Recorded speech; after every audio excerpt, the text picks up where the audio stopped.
And there he is. And Lewis is in a bit of strife. Along for the ride is Lewis's twin sister, Luna.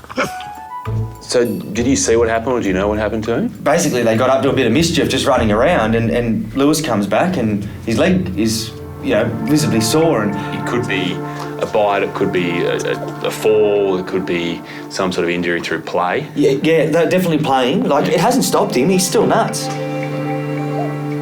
Wait. Can you tell us what happened? The two of you? The rest will get a bit out of control, did it? Huh? I hate to say it, looks like you came on second best. It's just all one big yawn, is it? You're all right. First, Chris needs to remove Tim's amateur handiwork. You stuck it on. First one I put on, he just tore it off, ripped it straight off. So I'm trying to move this leg as little as possible, but he's just making these little grunting sounds. Yeah. They give so little away. Yeah. But the little grunting sound he's making, it's bothering him. Yeah. Lewis right now is whimpering from time to time. He's really guarding that leg. He's trying to hide it from me. So if it's worrying him, then it's really worrying me. An X-ray will tell Chris just how serious the injury is. Oh, don't do that. But Lewis is not planning to make it easy. But it's for comfort, right? Oh, it's just security. Yeah, security. They bite onto mum. Feels that way. Your mum. Yeah. Oh.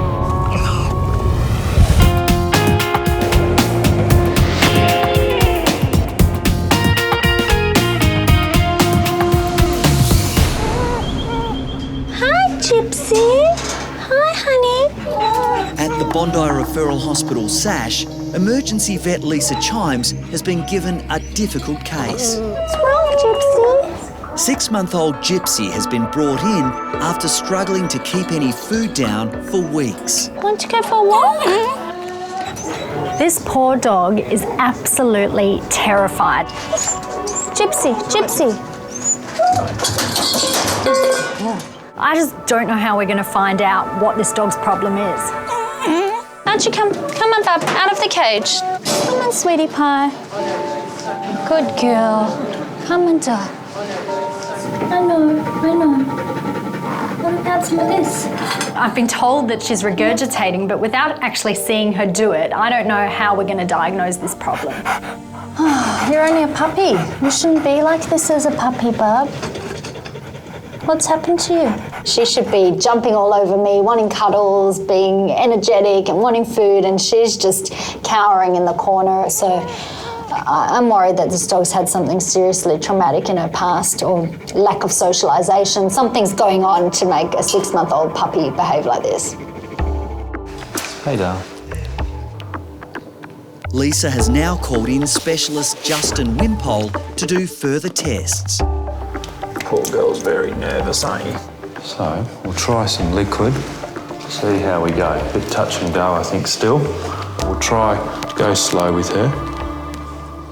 So the test we're doing on Gypsy is actually like a live X-ray. So when she actually swallows, you'll see the food going down. And what we're hoping to find is the area where that food is getting stuck. Come on. No, it's just not going to happen. What about a bolus of food? Come on, Gyps. Come on. Take that. Justin's had no luck. The fluoroscopy, this test we're trying to do, is an absolute failure. Hi, Gypsy. Hey, honey. We haven't got a diagnosis. We don't know what's going on with Gypsy. We have to move on to the next thing, which is a CT scan and endoscopy under anaesthetic. I'm just trying to help. She doesn't quite get it that we're trying to help. No.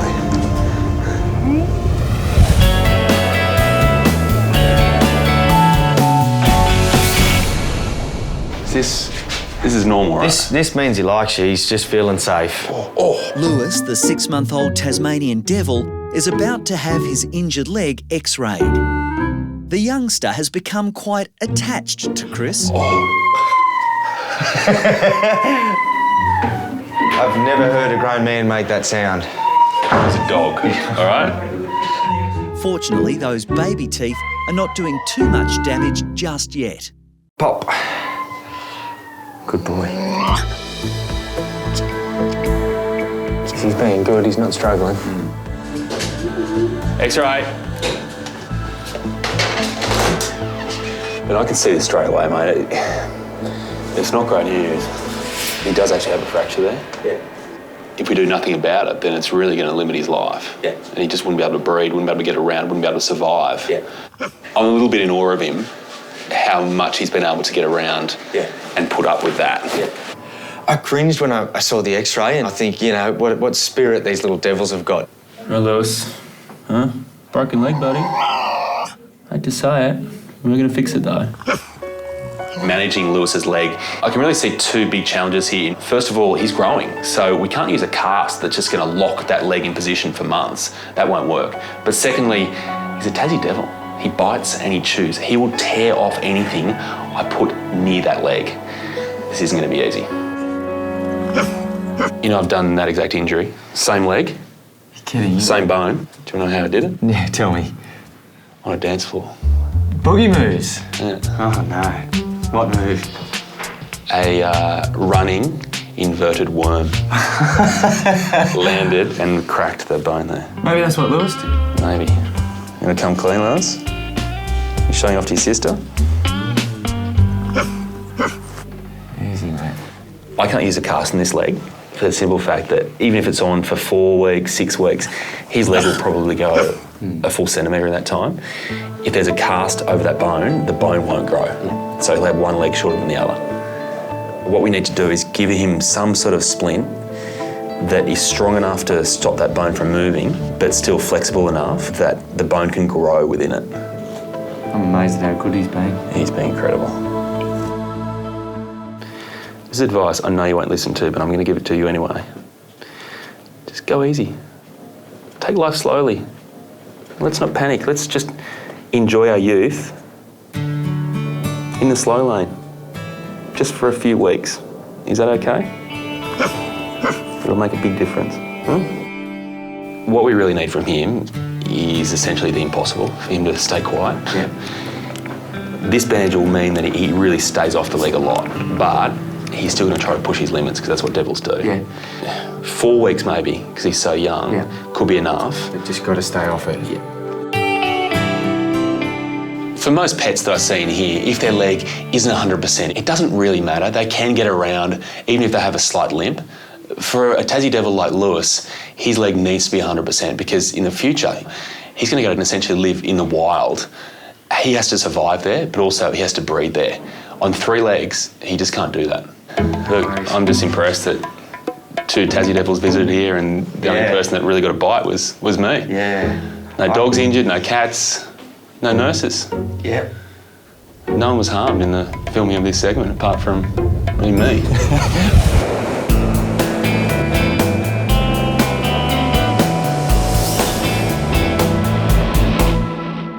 Gypsy. Gypsy. It's only food, sweetie pie. At Sash, Lisa's trying one last time to persuade the terrified Gypsy to eat. Come on, Gypsy. The 6-month-old shepherd finds it impossible to keep food down. It's okay, honey. It's all right. It's okay. Gypsy's owners, Roy and Hazel, have now been called in to help. It's okay, honey. You're okay. Gypsy was Roy's surprise 70th birthday present after their previous shepherd passed away. She's very, very loyal, and when we found out about this, I thought that we're not going to have her long.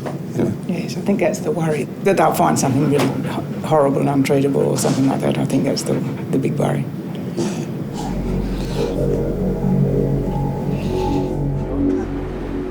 See what she does. Now, Gypsy, what's this I'm hearing about you? No, sit down. Come here. If Roy and Hazel can't get Gypsy to eat, the puppy will be forced to undergo invasive tests. Wait.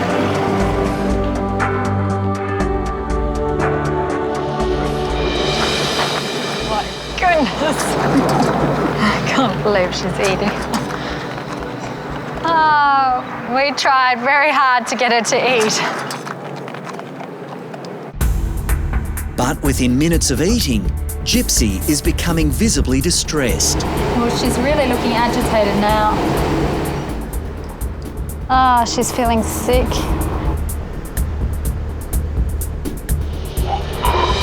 Just regurgitated. Poor thing. Come on down. Come on down. This poor dog has really just been living with this chronic battle her whole life, and no wonder why she doesn't want to be touched. She's got constant heartburn, and that must be agony. It's all right, it's okay. Gypsy now needs a CT scan, but Lisa decides to send her home. The puppy is just too nervous to stay in hospital. We're a bit like people with kids having tests, you know, a bit anxious about what they'll find out and so forth, so I'll be glad when it's over.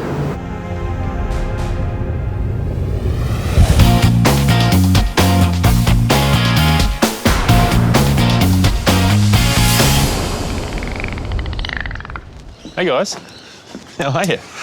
Next day, Chris arrives at Coffs Harbour in northern New South Wales to pay a house call to one of his most lovable patients. Now Bucky's a bit of an old time and the staff here are pretty concerned, so it's time for a checkup. You like those back massages, don't you? 3 years ago, 42-year-old Bucky just survived throat cancer. Now his longtime trainer and best mate Greg is worried the cancer has returned, this time in his mouth. 3 years ago when Bucky's cancer was first diagnosed, it was the treatment that nearly killed him and Greg was convinced he was going to lose him. What are you saying about me, Greg? Chris, hey. How are you? Mate. Good to see you. Hey, Buck. Hey, it's been a while. Hey, buddy. It's good to see you, Buck. How you doing? Hello. All right. It is frightening what could happen, you know, if it turns out to be cancer. All right, Buck. You got the jealous type, are you, Greg? Come on, Buck. Here you come. Here you go, buddy. Hey. How's that? How's that? Bucky was just 6 months old when he was found on a sandbank, badly lacerated, sunburnt, but he was brought in here and nursed back to good health by 19-year-old Greg. They've been together for 42 years. Greg doesn't use the word love, but it's exactly what it is. It was really hit me hard when we discovered that was cancer in Buck's mouth. I was there for him to support him and give him that encouragement to fight on. And without that there, I don't think he would have made it. I can see what you mean, just on the front of his tongue and just underneath his tongue he's got a few little lumps. Yeah. So I guess the hope would be that those lumps are just from fish, where just little spikes from the fish have gone in there and caused a little infection, but obviously the concern is with him having cancer a few years ago that maybe something's come back. Yes. He's like a brother and sometimes even like a son. It's a strong bond, a close bond. He's a real fighter, isn't he? He's been through a lot in his life, hasn't he? He has. The average life expectancy for a dolphin is about 20 years. At 42, Bucky is already a special survivor. Blood tests and biopsies will confirm whether Bucky faces another huge challenge. When you consider that 3 years ago, they nearly lost Bucky to cancer, for me to come back here today with the concern that the cancer's returned, you can understand why it's a really nervous time for everyone here.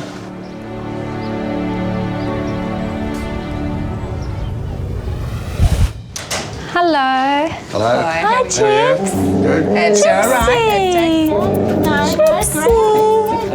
6-month-old Gypsy is back at Sash and she's not impressed. It's okay, Gyps. She's not happy to be here. No. Gypsy's so anxious in this hospital. She's scared of vets. She's scared of anyone except her parents. All right, Gyps. We'll look after you, sweetie pie. Okay. Lisa's hoping to find out today why the puppy can't keep her food down and is in constant pain. Gypsy, come. That's the way. Okay, bye-bye. I really feel for Roy and Hazel. They're so distressed and anxious. They've had Gypsy since she was a young puppy. Yeah, I feel like a mum at preschool. I do love her a lot.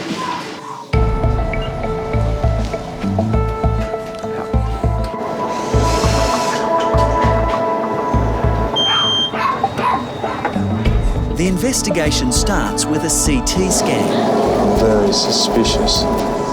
But it's inconclusive.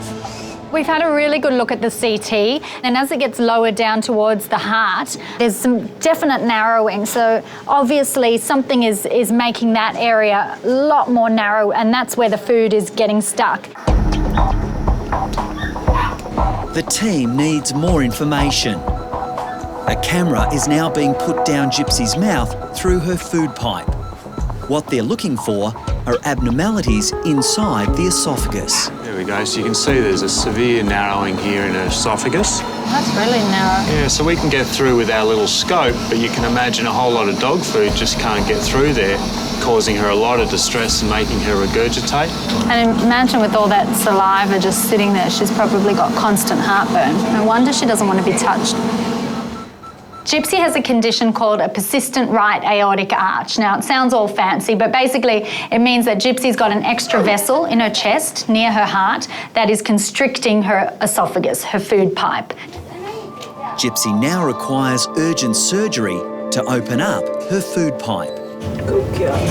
Her regurgitation problem has already caused her to be underweight, and there could be far more drastic repercussions. They could inhale some of that material that comes up. It could cause them to choke in their throat, or worst case scenario, they could cause a terrible infection in their lungs, and then she's dealing with pneumonia as well. So it's something we really have to fix. Good girl.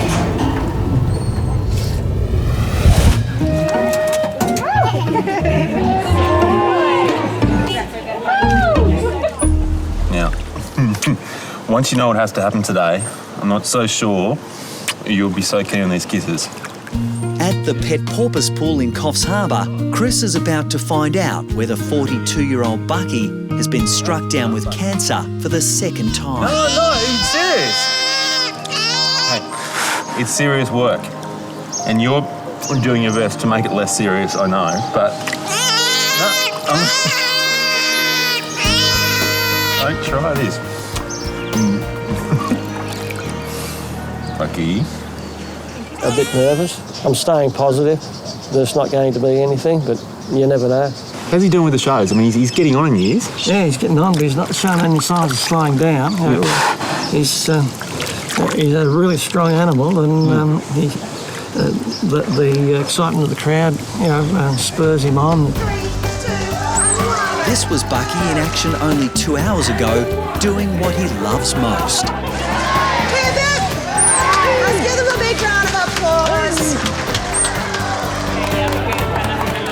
He likes to be the centre of attention, like any star.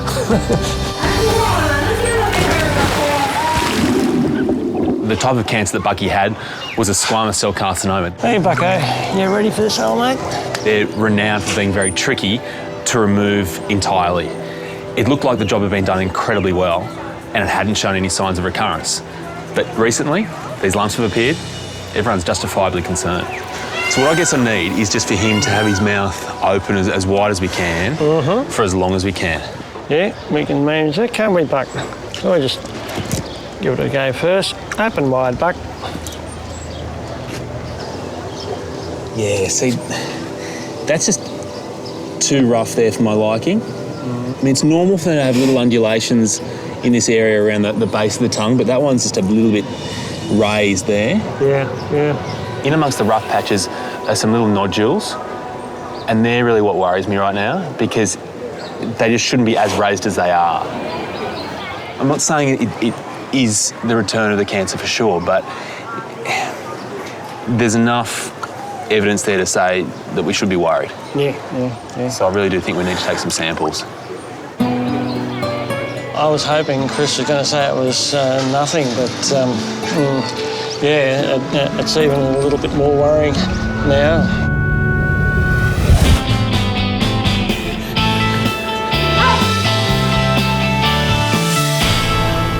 Gypsy's going to have surgery. The surgery would be open chest surgery. So that's the part of the esophagus where the narrowing is. So they will have to open up her chest, have a look in there. Then she'll have to stay in hospital for quite a few days after that to recover. I think it's just that, you get a dog in you especially someone like Gypsy, and then you find out she's got something like this. You know, it kind of hurts a bit. Emotional. Okay. The surgery is big and it's risky and it's painful, it's chest surgery, but the benefit that she might go on and be able to eat like a normal dog certainly outweighs all of that. I need a hug. You need a hug? You'll be fine. We will look after her, I promise you. It's going to be a long night, but we will. You know, we will give her all the love in the world. They are so nervous. There's some big things ahead and hopefully we can get her through this.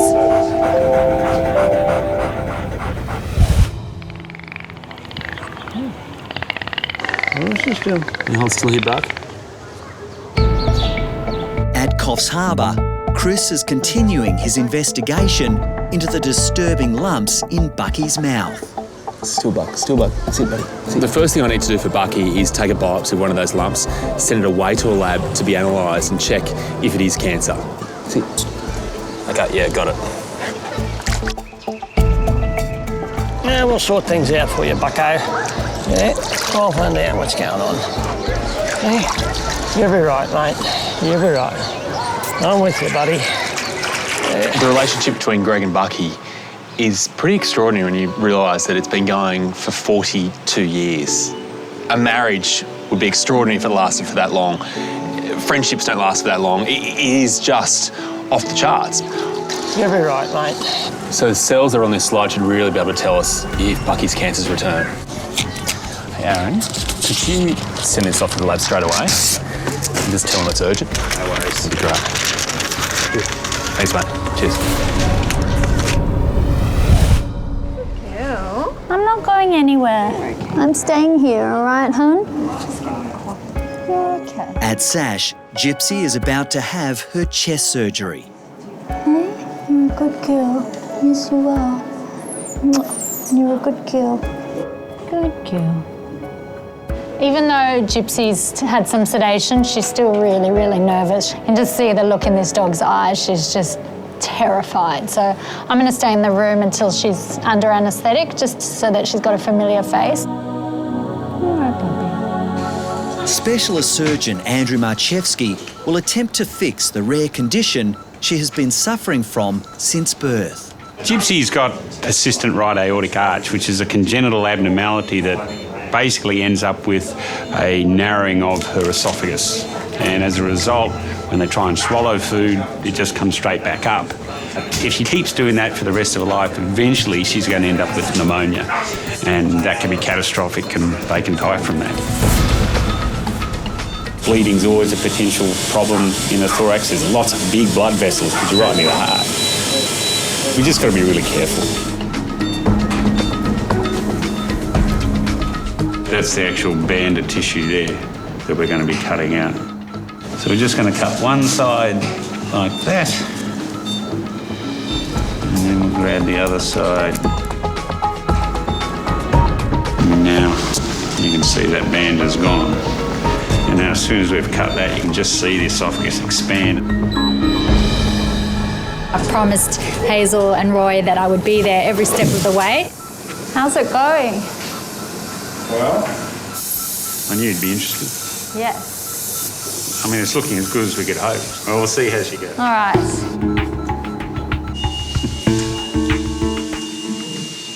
It's going to be a long recovery process. Gypsy's had big surgeries. You're really well, sweetie. For good sleep. We're just going to have to wait and see how she goes day by day, one step at a time.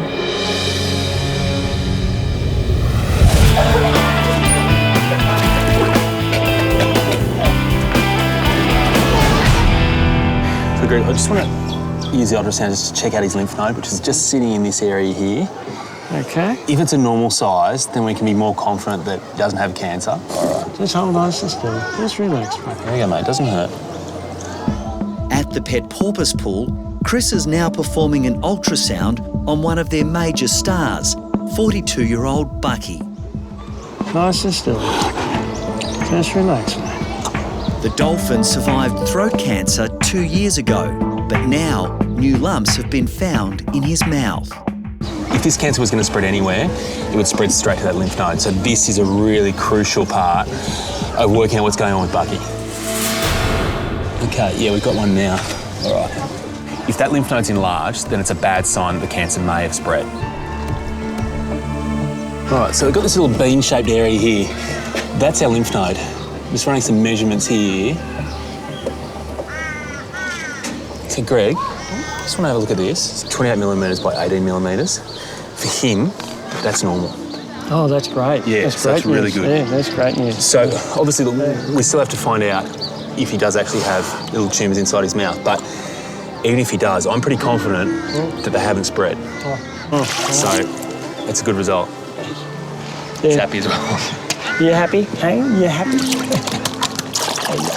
I'm staying positive. There's not going to be anything, but you never know. I'd still like to take some blood though. It's probably handy while we have him here, just to see how healthy he is. Yeah. I was going to use this upper aspect of the tail, just along this white line here. Beats taking blood from a dog. I'm taking blood from a dog. You got the jugular, you got the teeth right there. Here, it's just sitting right here. You're amazing, Buck. This is where he shows his age in a way, isn't it? Love bites from girlfriends, Greg? Most likely. Yeah. All right, we're done. The bloods will now be sent to the lab for urgent analysis. All Bucky's results will be back within 24 hours. We just keep our fingers crossed that it isn't the cancer back again. Bucky, we should have some good news for you tomorrow. I hope, huh? No promises, mate. It is going to be a really tough night tonight. Obviously, I'm hoping for the best, but preparing myself for the worst. And if it is bad news, if it is cancer, then I need a plan I can kick into action pretty much straight away. Yes, Bucko. Yes, yes. It's the way. That's the way, mate. That's the way. Yeah, it's all good. It's all good.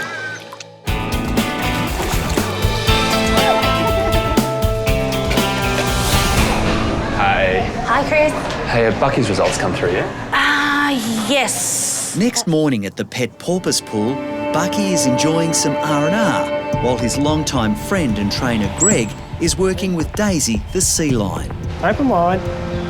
Thank you. The results of Bucky's tests have been fast-tracked. Yeah, it's not really what we were hoping for.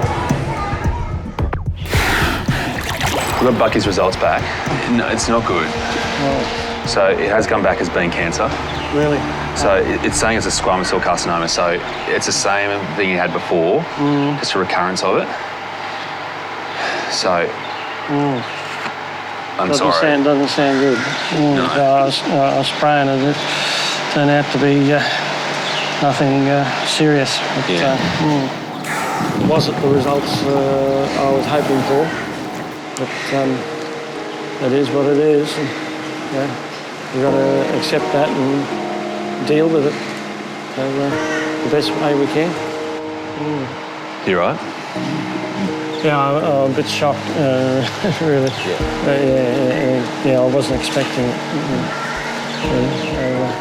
Telling Greg, it's a very hard thing to do. You know the history between them. You know those 40-odd years of connection they have. So you're telling him essentially that his best mate is seriously ill. It's not nice. At his age, I'm just not confident he'll get through a major operation or get through chemo. So I've come up with something that I think will work, but also something that's not going to be too trying on him. No, that'll be good. The priority of Bucky's treatment really has to be that he stays happy and healthy. So the treatment I have in mind, it's going to be short, it's going to be sharp, it's going to be to the point, but importantly, what I have in mind should kill off this cancer pretty quickly. Come on. Come on, mate. Hey, look, hey. Sorry to let you know, but we've got some bad news, mate. It's not good. Hey, it's not good, but we'll be right. We've been through this before with Buck, and he's strong. I'll stand by him and give him all the support I can. Not interrupting, am I? Not at all. All right, hey Buck. So this is what we're going to use. So there's liquid nitrogen in here. So I just need him, just as he was before, just his mouth nice and wide open and still. That's the most important thing. Okay. Impatient? Yeah, impatient. He's ready to go. What I'm going to do is use cryotherapy. So essentially we're going to be freezing these lumps off. It's okay.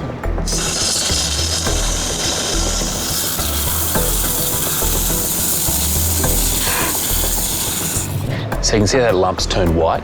The reason for that is that all those cells are frozen. So we wait for them to defrost, and then if you hit them over and over again 3 or 4 times, then you have every chance of really killing off that cancerous tissue. You're doing good, Buck. You're doing really good.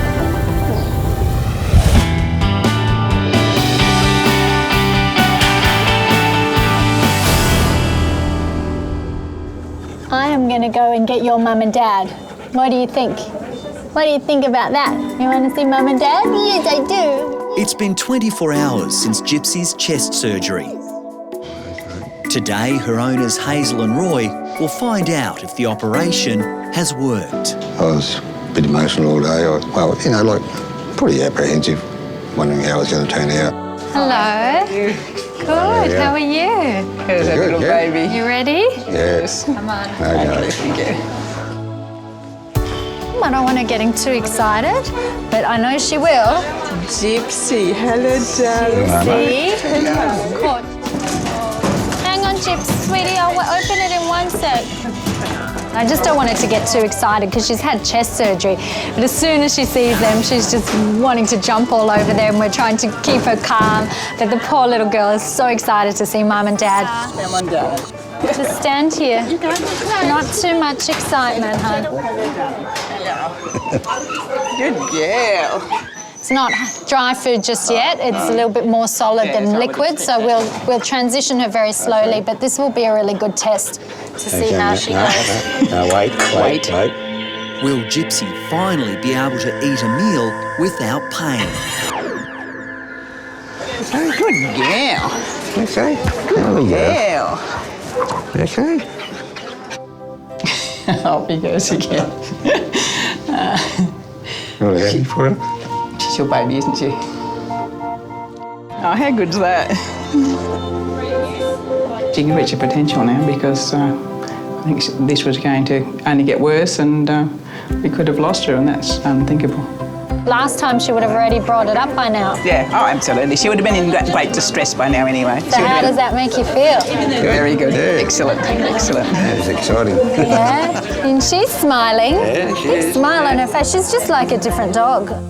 I can't even describe the progress that we've had. This is one of the most exciting things I've seen. I saw how hard it was for this little girl to eat, and now she can eat like a normal dog, and that is just priceless.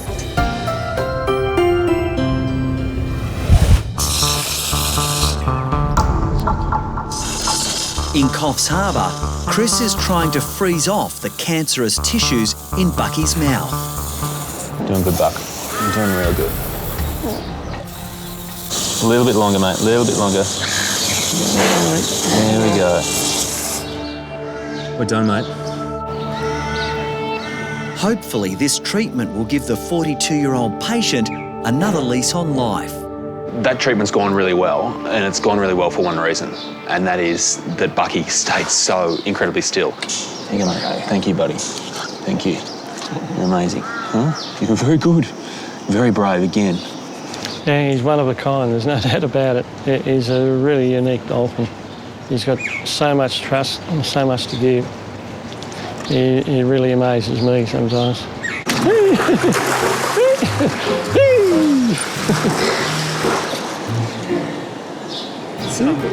The best reaction to cancer treatment I think I've ever seen.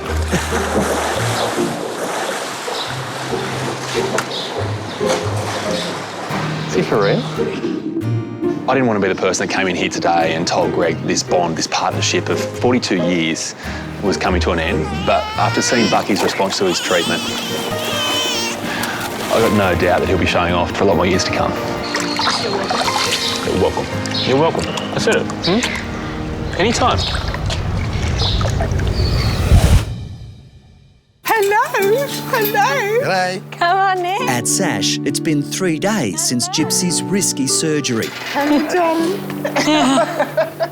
Roy and Hazel had almost given up hope of their little girl having a normal life. What an incredible reunion. Gypsy was jumping all over Hazel and then jumping on Roy and back to Hazel and Roy, and she just didn't know where she wanted to be, but she just knew she feels good and she feels happy and life is great. You're looking well, are you? Did we come to get you? We were always going to come and get you. You got your girl back. We have. You got her back. And you, miss, do I get a goodbye hug, please? I got such a warm hug from Roy and Hazel, and the first time they ever hugged me was to say, please look after our little girl. We hope she gets through the surgery. And now they've given me a big hug because everything's worked out and they're getting their little girl back home as a normal dog. It's just wonderful.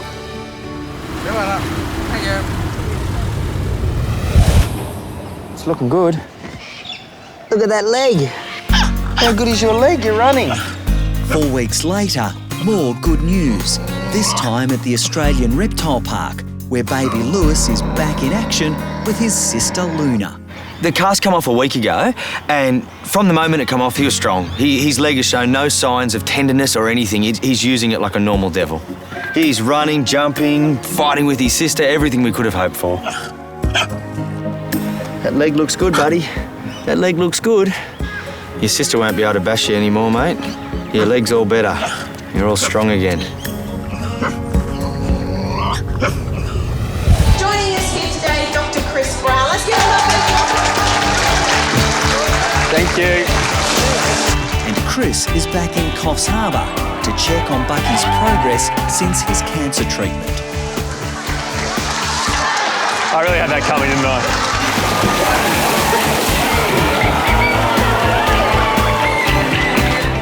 Now, Bucky would like to say a lovely big thank you to Dr. Chris. You gotta say, Buck. What do you... With a big kiss. Wow, you're really lingering on that one. I never thought I'd say that I'd come home from Coffs Harbour with, let's be honest, pash rash. Give them both a big round of applause. I know you're grateful, but that's... Ready, Buck? Oh, great kick. Bucky's underneath it. What a take from Bucky. You got it. No video ref. Now we're going to forward it off to Zip.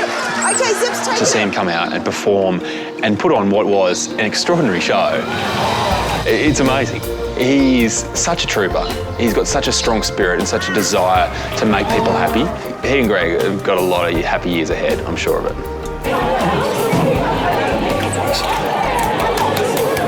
We'll keep working together and we'll keep that strong bond and that strong relationship going.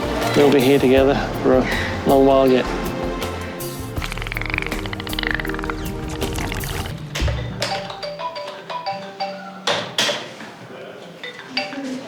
Hello, Chris speaking.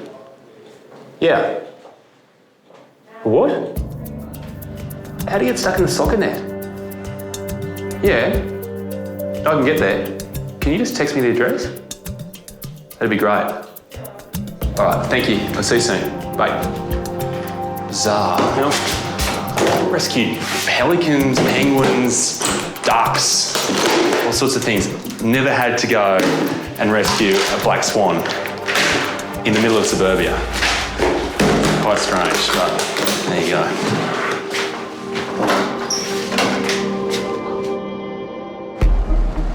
Chris has been called out to a northern Sydney suburb for a wildlife emergency. Hey, Chris, how are you? You're Shelley, right? Yeah. How are you? Thanks so much for coming. That's we're just all right. a bit worried. We've got this swan that came into our back garden this morning. So the kids were really excited because they obviously wanted to pat the swan, but we realised that there was something really wrong with it because it couldn't really walk very well. The poor little thing actually got himself caught in the soccer net and got his whole head and neck caught through one of the squares. Hey, mate. We could actually pick him up. We actually was cuddling him this morning because he was so scared. And All right, let's go and shine. No, he's not. All right. Shelley and her family have done a great job in rescuing the swan, but my worry right now is what happened when he was stuck in that soccer net. He could have so easily damaged his neck or his wings. I want to examine them right now, but the moment I get close, it's really clear just how distressed he is.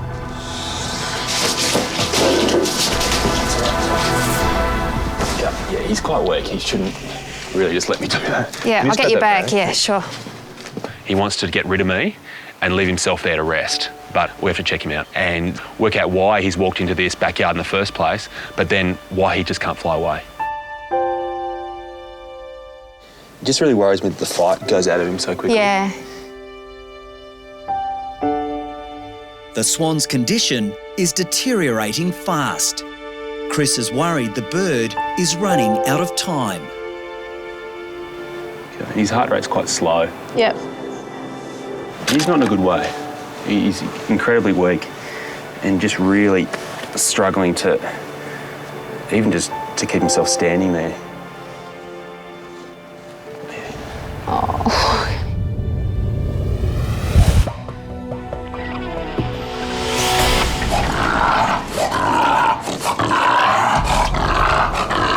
It's all right.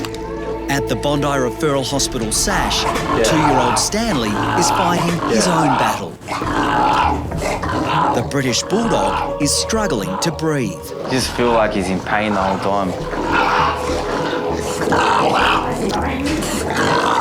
Worried owner Michael is trying his best to keep the Bulldog calm.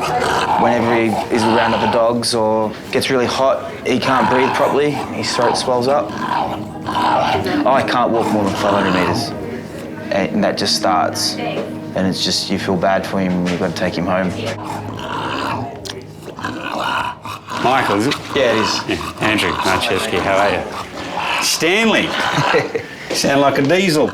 That's the loudest snore that I think I've heard out of a bulldog. That's pretty bad. So he's 2 years old. How long has he sounded like this? Over a year, yeah.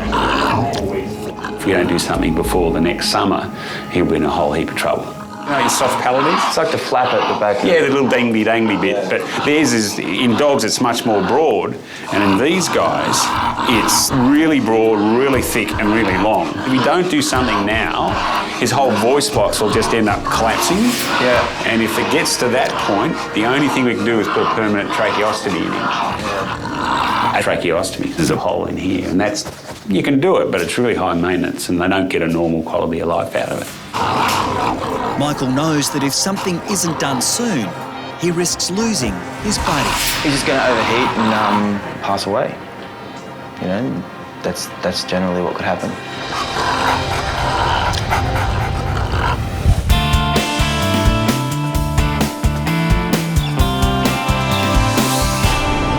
Hello, mate.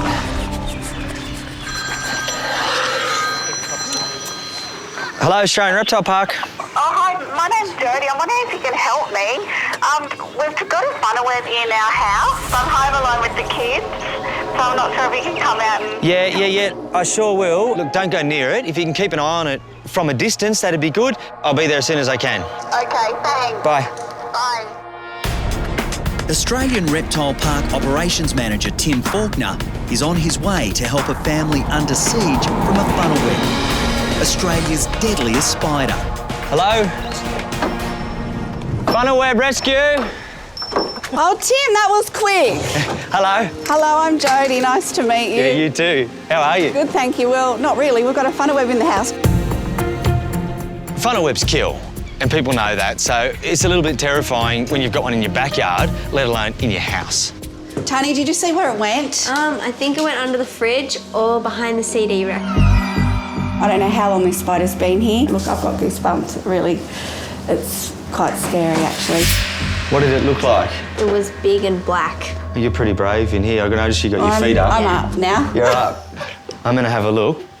I've got the heebie-jeebies. Jodie knows firsthand how dangerous these spiders can be. My husband stomped on one and killed it, and it actually didn't bite him at all, but within an hour he was sweating and he was green. And, it just gives me the goosebumps because he was so unwell. There's one part there I can't see behind. Be careful. I was worried he might have hurt his neck in the soccer net. Back in Sydney's north, Chris's concerns about the swan's survival are growing. He's just got some discoloration in his mouth there, so that'll happen when he's weakened, so his own immune system isn't able to clear out the gunk in his mouth and he's more prone to infection. He's also just got a little bit of discharge coming out of his nose, so fluid coming out of his nostrils. He's got some bugs running through his feathers too, so they only really take hold when they are weakened. So this is something he's been battling for a while now. Yeah. This swan looks like he's close to death. The decision he made to stumble into Shelley's backyard, it was a last resort, but hopefully it saved his life. Look, I'm quite worried about him. He's actually in an incredibly bad state. For him to sit like that is a real worry. So I don't even want to wait till I get back to the clinic to treat him. I want to actually start now. Yep. He doesn't even look like he's got much time, to be honest.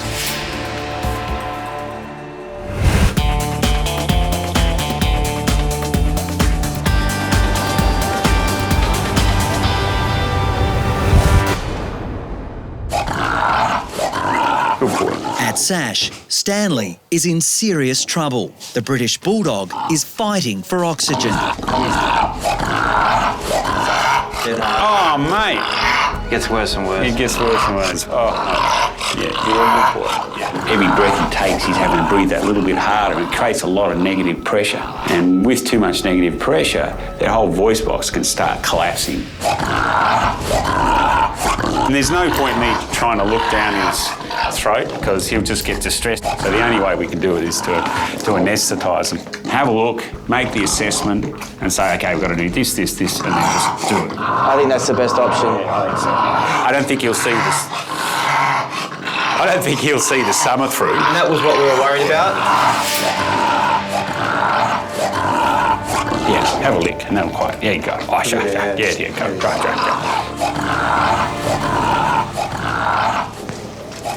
It's been exciting, mate. Hey? A bit quieter when you sniff. Andrew wants to operate on Stanley immediately. We'll just throw him in here. But first, the Bulldog needs to calm down.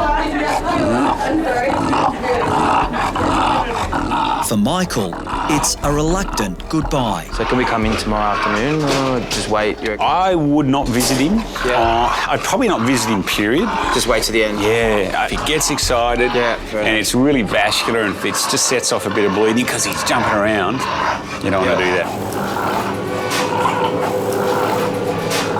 See you, mate. Any operation, human or animal, it's an operation. Things can go wrong.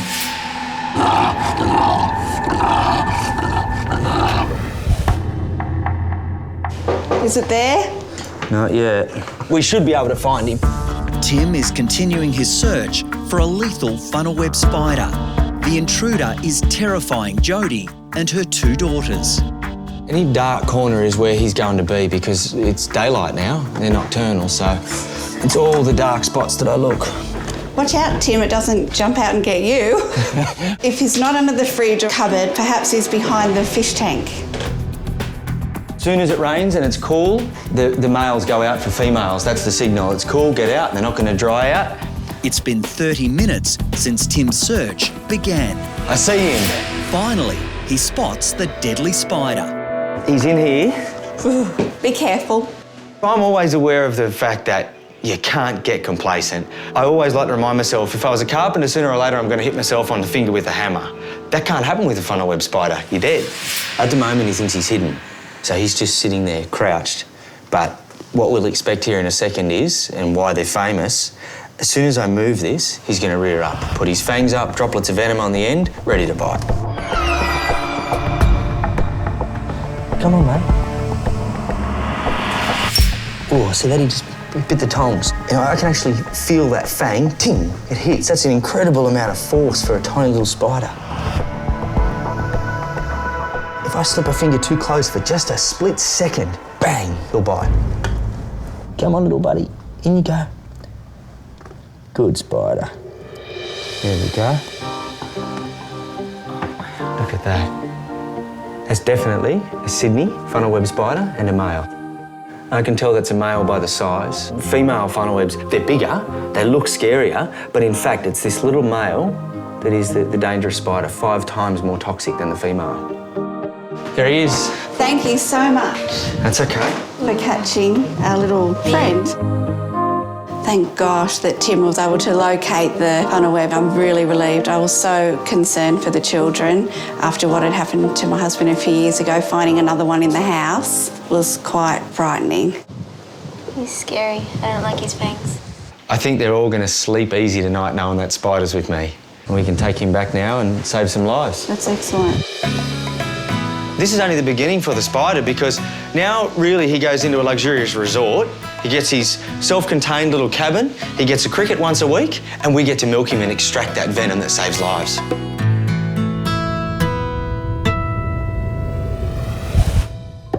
He can't even support his head now on his neck, so this is getting a bit urgent. Chris is desperately trying to save the life of a black swan that staggered into this suburban backyard. We're going to give him some fluids. I've got some saline here we're going to put underneath his skin, just as a way of rehydrating him and hopefully that'll give him a little bit of a boost.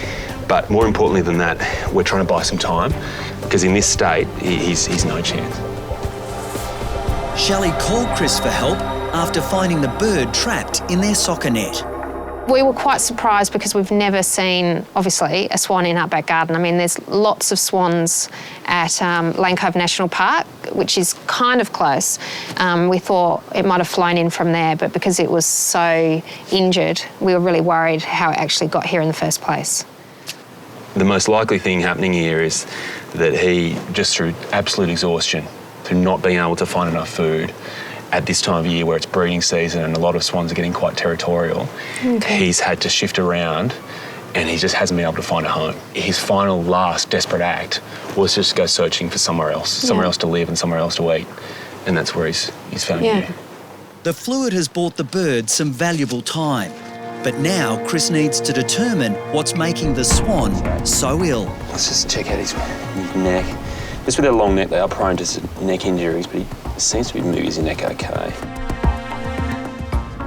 Both wings can actually operate quite well, but right now, there's just no way that he has the energy to flap those wings enough to get off the ground. Yeah. So out in the wild, in this condition, he just wouldn't be able to survive. I mean, a dog would attack him or he just wouldn't be able to feed himself and would die as a result of that. But this is really his last chance now. He is quite skinny. When I feel along his breast muscle there's not much of it there. And even his legs are really skinny. What's really strange about his feet is that for a bird that is so incredibly good at flying, he's worn away the skin on his feet, so he's been walking around a lot. And that's a pretty desperate act for a bird when you can fly while you walk. This poor guy is in a terribly weak state. My hope is he doesn't have any internal injuries. The fluids I've given him will certainly help, but he needs further treatment if he's got any chances of surviving.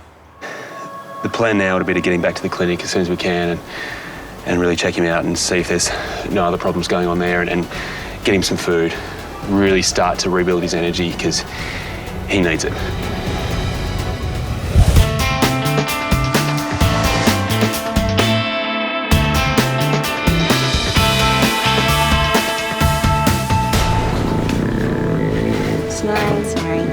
At Sash, 2-year-old Stanley is ready for his life-saving respiratory surgery. He's been sedated and he's obviously much calmer and quieter. We're going to open up his airways. We'll open up his nostrils because they're really narrow. His soft palate, tighten it up. 99 Stanley.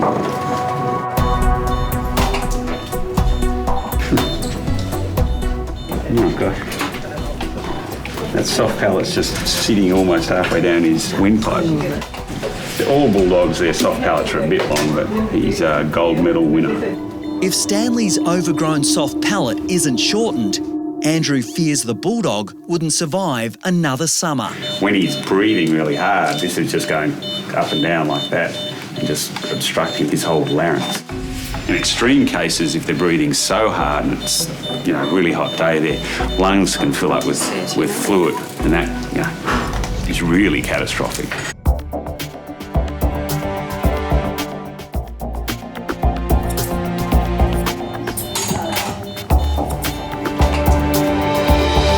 Oh God! Wow, that's just a huge amount of tissue that I've had to take out there. It's really thick and fleshy. And that's the other problem. When it's so thick like that, it just fills up the whole airway.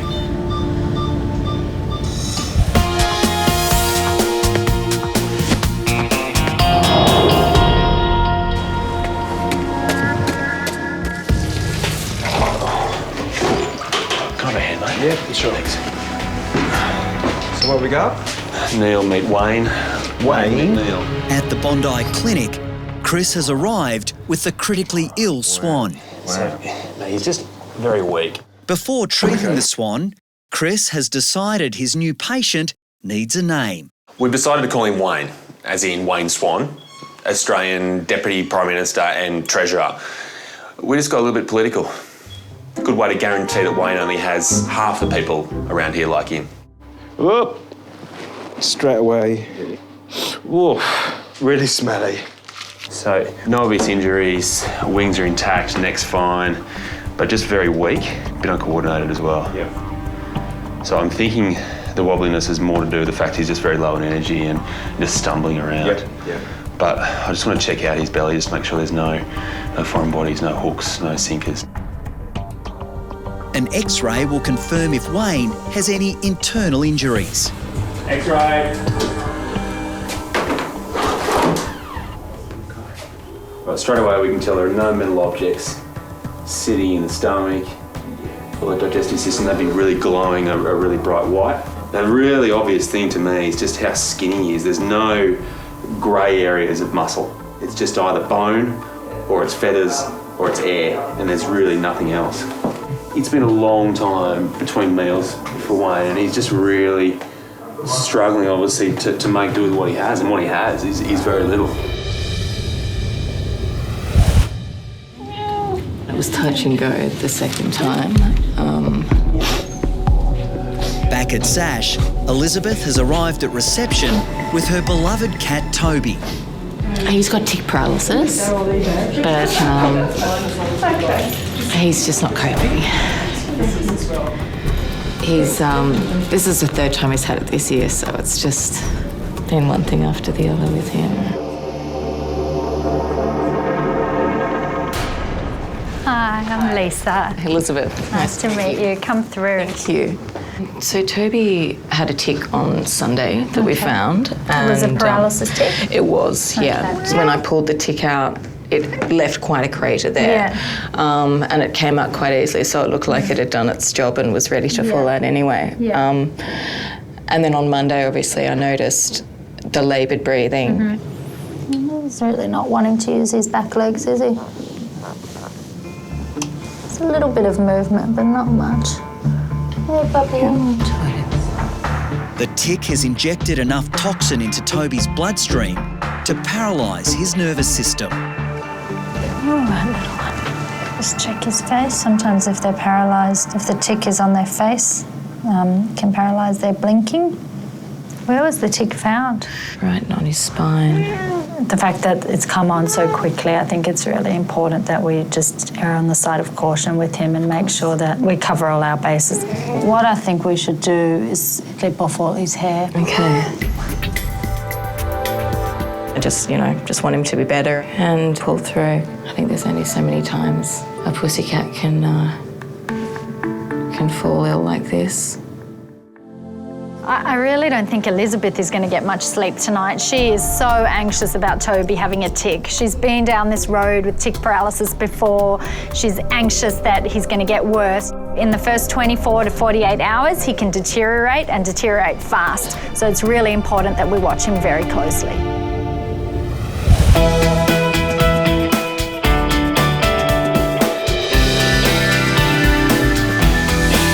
Come on, buddy. Tim has removed a male funnel web spider from inside a family home.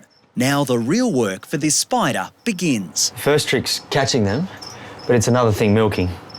There's a good boy. It's nothing like milking a cow. We actually want him aggressive at this point. We need to tease him gently. We need him to stand up, rear up like that aggressively. And there we go. 2 droplets of venom. 1, 2. There it is. It can take up to 1,000 milkings to make 1 ampule of antivenom.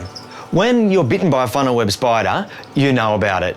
Before the venom even kicks in, their fangs are 0.5 centimetre long and they thrust them into your flesh and you'll know, I've been bitten.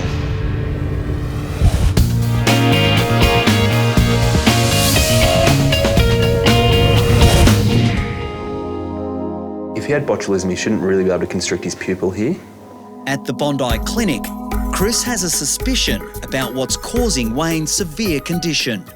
Probably the most worrying thing about Wayne right now is that muscle weakness and that lack of coordination that he has. To me, it looks a lot like botulism. Now, botulism is a toxin that attacks the nervous system. The only way to manage it in a bird like Wayne is to give him plenty of rest, plenty of food and plenty of care, really 24 hours a day, for as long as it takes for him to get over that toxin. There's a really slight reaction there. If it is botulism, I think it's in its very early stages or very mild form, just because he still is able to support his neck most of the time. Look, I think supportive treatment with fluids and nutrition is probably going to be the answer. To give you an idea just how skinny he is, if you have a look at this wing here, really it's just being held together by this bone here. There's no fat, there's no muscle that is bulking it out. It's just skin, a bone, and a few feathers. So we're essentially giving him chook pellets. So the thing about chook food is it's incredibly high in protein and energy and also vitamins and minerals. Wayne is on the brink of absolute exhaustion, so he's going to need a bit of a hand. That hand is going to be mine. Wayne, that's where my long fingers become very, very handy. Don't shake your head.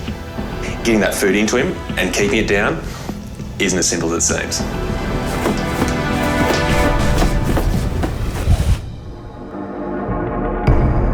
All right, honey. Okay, sweetie pie. We'll pop a drip in you and give you some sedation. You'll feel so much better. Family cat Toby has lost the use of his back legs. It's the third time in just 12 months he's been the victim of a paralysis tick. Toby's feeling really anxious. He can't use his back legs properly. He's feeling strange and he's becoming very, very stressed. So what we need to do is give him a sedative. That will take the edge off things. Hopefully it will relax, because if he becomes too stressed, then he can deteriorate very, very quickly. Let's give you a little prick now, sweetie pie. Be a good boy, please. Good boy. Toby now needs to be administered the tick anti-serum to try and combat the toxin that's infiltrated his bloodstream. You'll feel much better with this. You will. You will. All right, baby.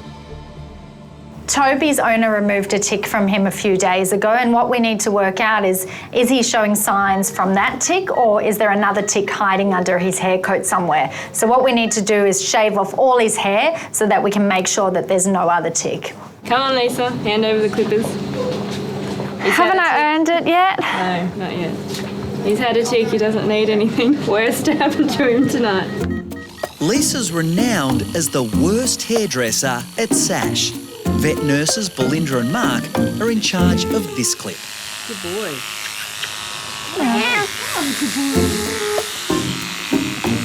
So it's clear that everyone is amused by the fact that I cannot clip. He's got multiple people around helping Toby with his beautiful haircut, but I'm banned from the room.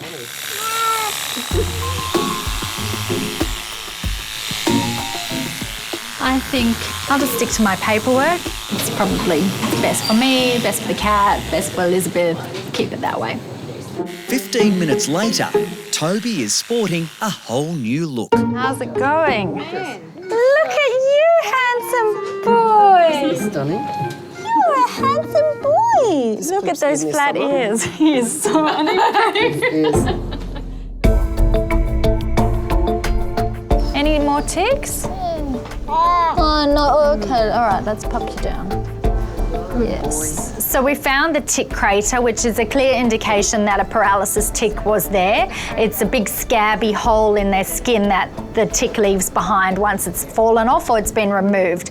Fortunately, I haven't found any other ticks, so I think that the tick that was on him a few days ago is the culprit for his signs that he's showing now.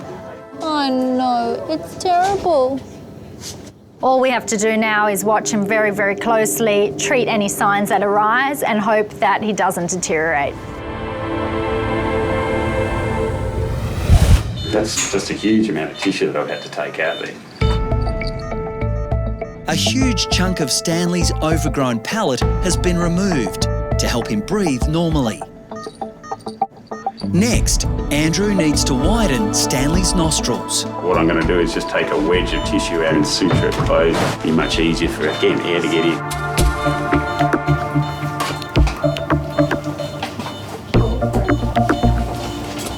This is probably the bloodiest part of the surgery. We'll do the same on the other side, and every little bit will just make it that much easier for him to breathe. So now we just make sure they wake up quietly and slowly. Although Andrew's happy with the way the surgery has gone, any excitement to Stanley can cause swelling or rupturing of his delicate blood vessels. If we don't watch him, he could again suffocate, obstruct and die. So he'll basically be getting 24-hour care for the next 36 hours. Good dog.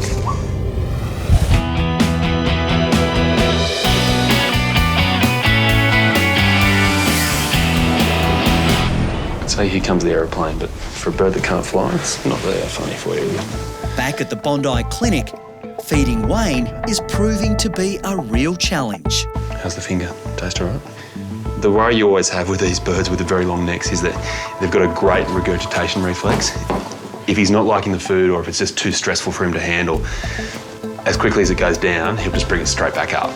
So each time I feed him, I'm just really keen to keep his head nice and high. You all right? All good? A little napkin for that? It's been a huge day for Wayne, but it's not over yet. Chris now needs to clear the Swan of the lice attacking his body. Should we get rid of those parasites? No? No, I would say yes. It's a yes. No? No, it's definitely a yes. Be unlike a politician to lie, I know, but in this situation, it should be a yes. Parasites? It's crawling on me. Yeah, I know. How big is it? Wayne's decided to share the parasite love with new best friend Neil. No, it's not head lice, but it's a feather louse. So. Squish it! Did you get it? Yeah. That's what you had in here. Ooh, it looks like it's been pregnant. You may have eggs in there now. Don't. They hatch pretty quickly. Straight to the barber's, shave my head. After worming Wayne, Chris begins the final stage in the Swan's treatment. The lice you can see on Wayne are really a sign that his own immune system just hasn't been coping, because he should be able to get rid of those himself. But with this spray, we'll be able to get rid of the ones that are on him right now, and hopefully, once he gets some food into him, he'll be able to take care of the rest. Hey mate, this should ease the stress, Wayne. It really should. Oh, did that get me? Oh, strong enough. Poor Neil, you got to feel for him. I mean, the lice are one thing, but then for Wayne to poo on him, it's really stretching the friendship. That's one vote that Wayne's lost there. Wayne, you wouldn't get away with that in Parliament House. Why'd you do it here? We've done everything we can now to help Wayne, but the fact is he's so incredibly weak, he can't even flap his wings, so he's got no chance right now of being returned to the wild. What he needs is a lot of rest and a lot of care, so he's going to go off to wires. He's going to need a lot more time just doing that. Plenty of food, plenty of fluids. Without those parasites trying to suck the energy out of him, then he's a much better chance now of actually making a full recovery. There we go. 2 droplets of venom. 1, 2. Back at the Australian Reptile Park, Tim is finishing one of the world's most dangerous jobs, milking a lethal funnel web spider. Now, this is our little mate here, and he looks pretty vicious. He's a male. But have a look at a female. They are scary. Whoa, look at that. I wouldn't be surprised if those fangs would almost go through plastic. Female's almost twice the size. Look at that. She's like some kind of kung fu funnel web. Look at these 2 spiders. Both of them are just there, fangs reared at me. You know, I'm saying, it's all right, guys. I'm finished. Look at it. Have a look at them. Settle down. Who would I rather be, a female or male funnel web? Female's twice the size, male's 5 times more toxic, but the female eats him after they mate. I don't know. Flush it out. Our biggest problem with the funnel web program is access to funnel webs. We need community support. We need people to tell us, I have a funnel web. We collect those spiders, milk them, save lives. I've got a little reward for you. Oh, that is one hungry spider.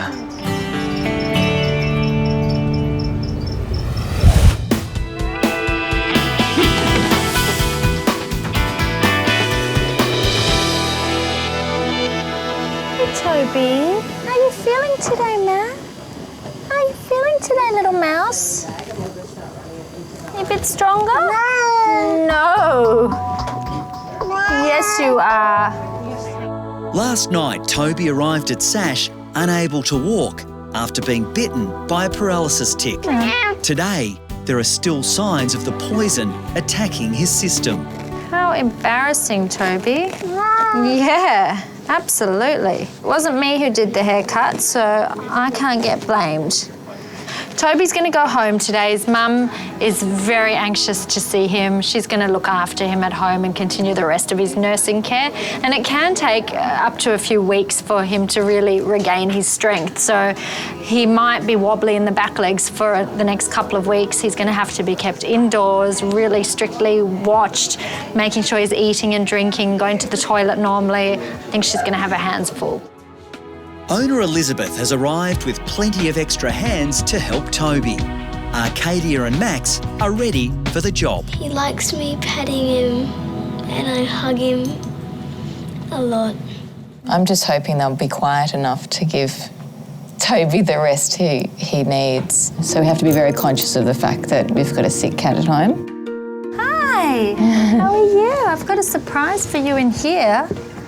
Look who's in here. Hey, Tobes. Darling. Oh, Tobes, look at you. Oh, look at you. Much relieved. I came in quite concerned, but I'm very relieved that we can bring Toby home. What do you guys think of the haircut? Sort of good. Sort of good? Sort of. He doesn't want to look at me. And I didn't even cut his hair. Toby was very lucky that it wasn't me with the clipper blades. Goodbye. Thanks again. See you later, my pleasure. Take care. Bye, Toby.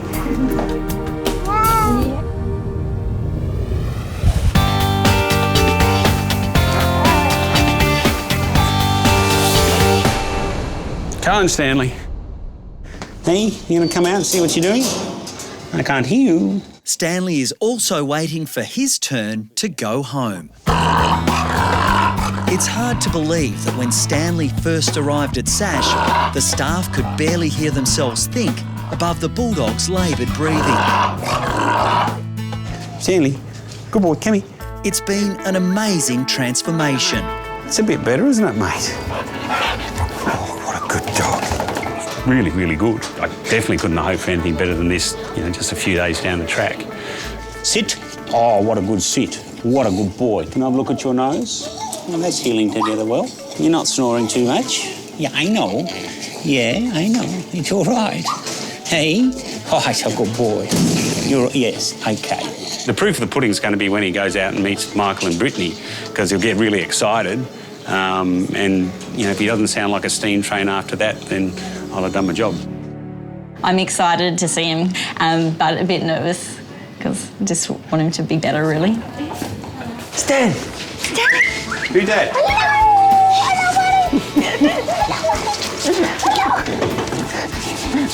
Pretty exciting. Don't excite him too much. No, Stanley was so excited to see Brittany and Mike, but he was quiet as a mouse. You just couldn't hear him. That means I've done what I set out to do. I'm very excited. I'm very excited. Thank you so much for everything. Thanks a lot. Lovely to meet you. That's a pleasure. Yeah. Good boy. This summer will be a breeze for him. I think he's going to have a pretty normal Bulldog life.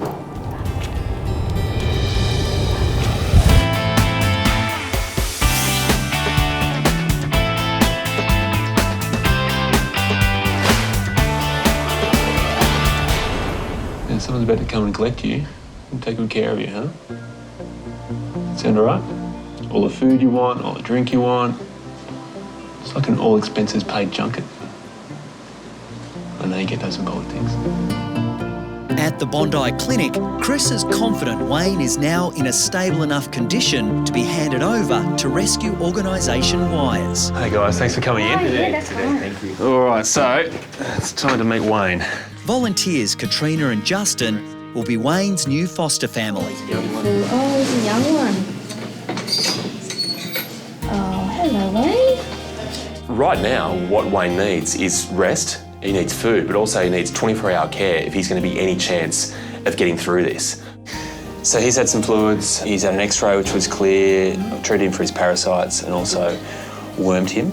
So he's all yours. Yes, I'm looking forward to it. But look, the one thing we've really noticed is just how incredibly weak he is. Yes, so. they are usually very aggressive. He would be up on his feet now and want to have Yeah. So look, if you could take him in and definitely. give him all the nutrition he needs and let him rest up, then that'd be fantastic. Very flat. We've got some swans at home, so he'll have lots of company. Wayne now gets to swan off to 5-star accommodation for swans with Justin and Katrina. From there, he's going to get his strength back, and then and only then, Wayne, will he go looking for love. They're the doctor's instructions. Don't go looking for love unless you're ready, Wayne. It's going to take all your strength. I was alerted to the poppy situation when I was up in a rural part of Fiji by a local headmaster who said that there was a little dog in the playground scavenging for food. He said the children were quite frightened by the look of the dog because part of her face was missing. Only reconstructive surgery will give this little orphan quality of life and a possible future with a new family. She does deserve a second chance, and I'm really hopeful we can give it to her. Today I'm heading to Fiji to meet up with a truly extraordinary patient. I've been over there before and been a part of health clinics, mainly because they have such a small amount of equipment, so few vets, and so many animals that are in desperate need of some sort of help. But it's the story of Poppy that's really caught my attention. This is Poppy. Her nose was cut off by a machete in a horrific hunting accident. Against the odds, she survived. But now these terrible injuries have left her in constant danger from life-threatening infections. The plan is to fly her back here to Australia for facial reconstructive surgery. But the reality is we just don't know if it's going to work, but we've got to try.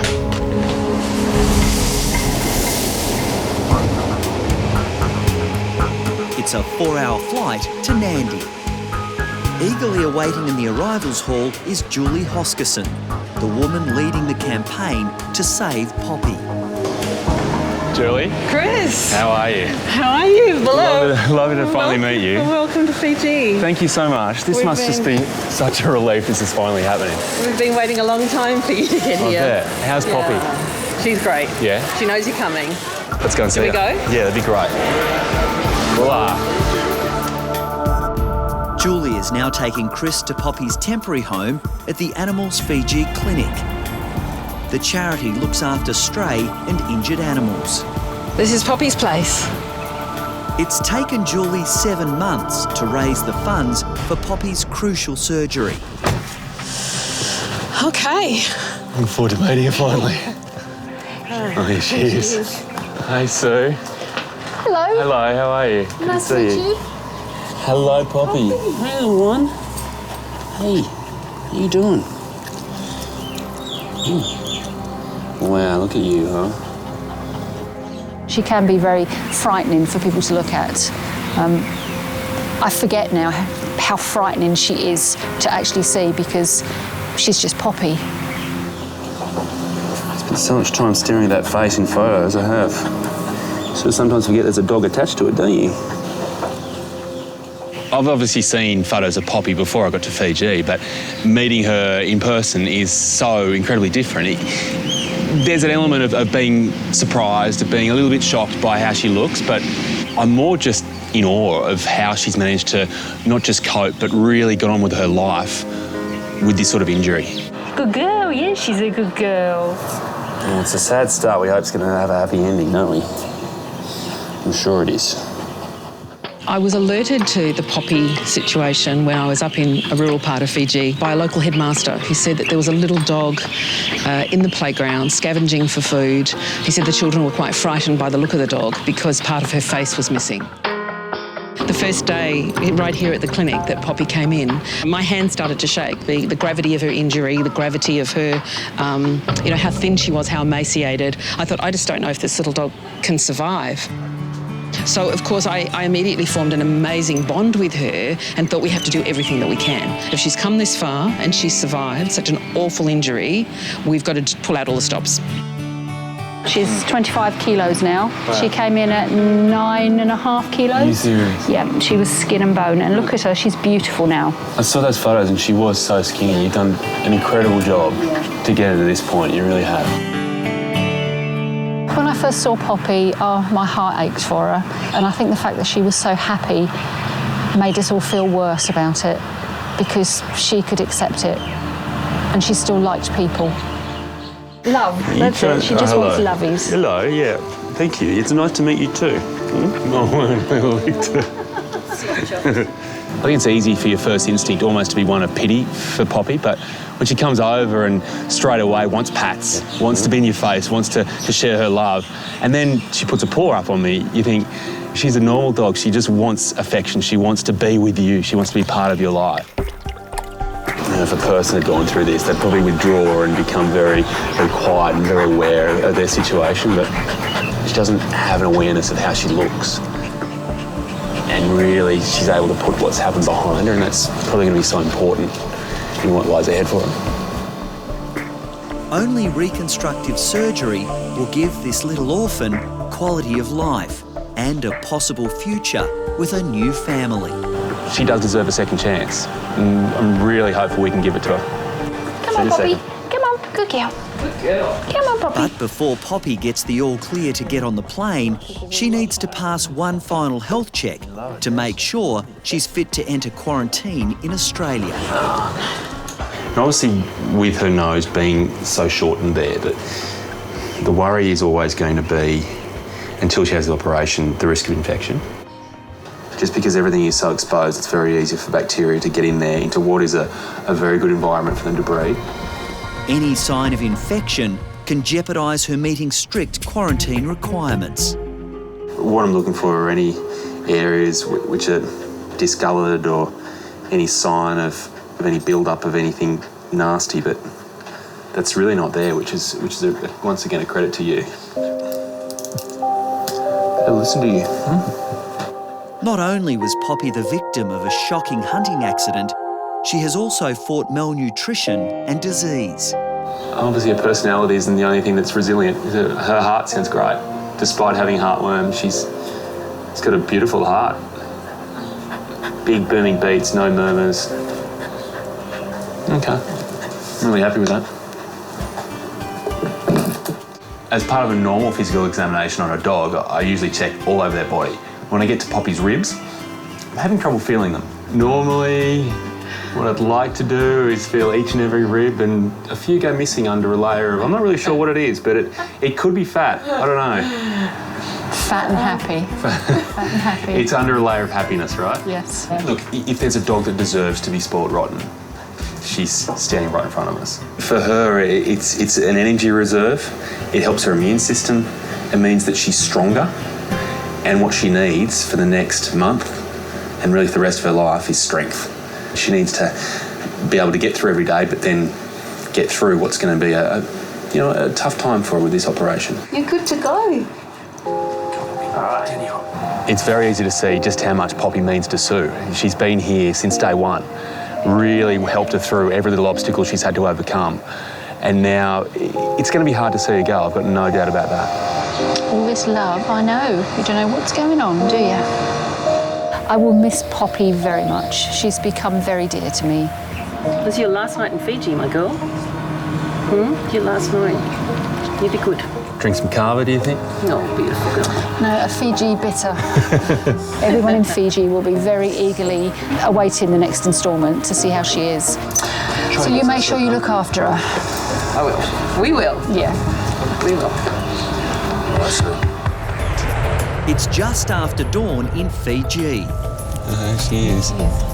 Chris and Julie are finally sending Poppy on her landmark flight to Australia, where she'll be held in quarantine for 4 weeks. Look where you are, huh? You're at the airport. Yeah. It's 6 o'clock in the morning and Poppy already here, ready to go. She been good? Yeah. She's got to be one of the first Fijian dogs to fly, let alone have their own little business class crate. So it's a lot to take in, but it's an exciting day for her. A little bit anxious, baby. Yeah, a little bit anxious. It's all right. It's always emotional to leave Fiji for me, but to see Poppy leaving Fiji, this is her home. She's coming to Australia. She's not coming back, but she's going to a great life. It's really emotional. You ready for the trip, girl? Yeah? I've had a word with the airline about your meal, about your movie. Poppy's story has certainly inspired a lot of generosity.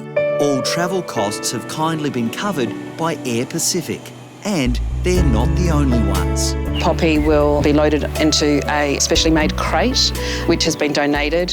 Hey, that's very sweet. You're so beautiful, aren't you? Huh? You'll be okay. All right, should we put her in? Oh, what a good girl. Casey Quimby from Animals Fiji has also come to say goodbye. It's really emotional, isn't it? Like this morning she knew something about that. It'll be fine. Such a responsibility. It's important to remember that this is really just the beginning. From here, she goes to Australia, she's in quarantine, then the big operation, which really, hopefully, sets her up for the rest of her life.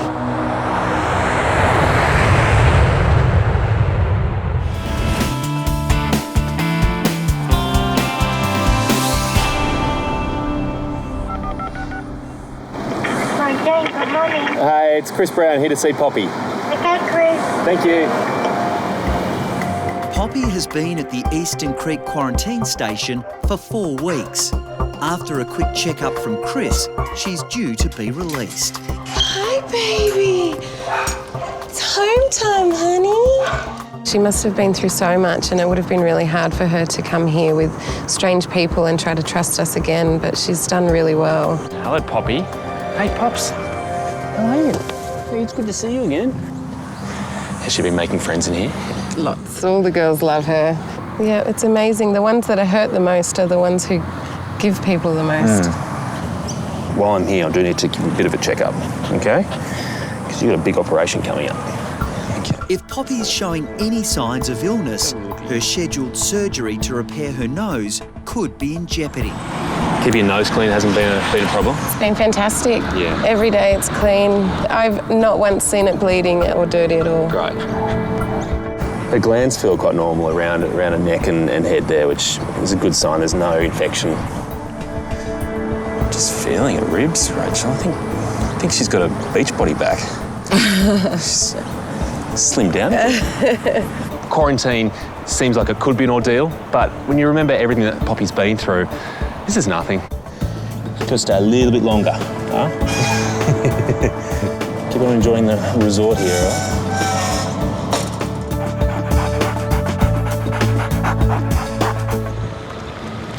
As soon as Poppy is released from quarantine, she'll travel to Sash with her guardian, Julie.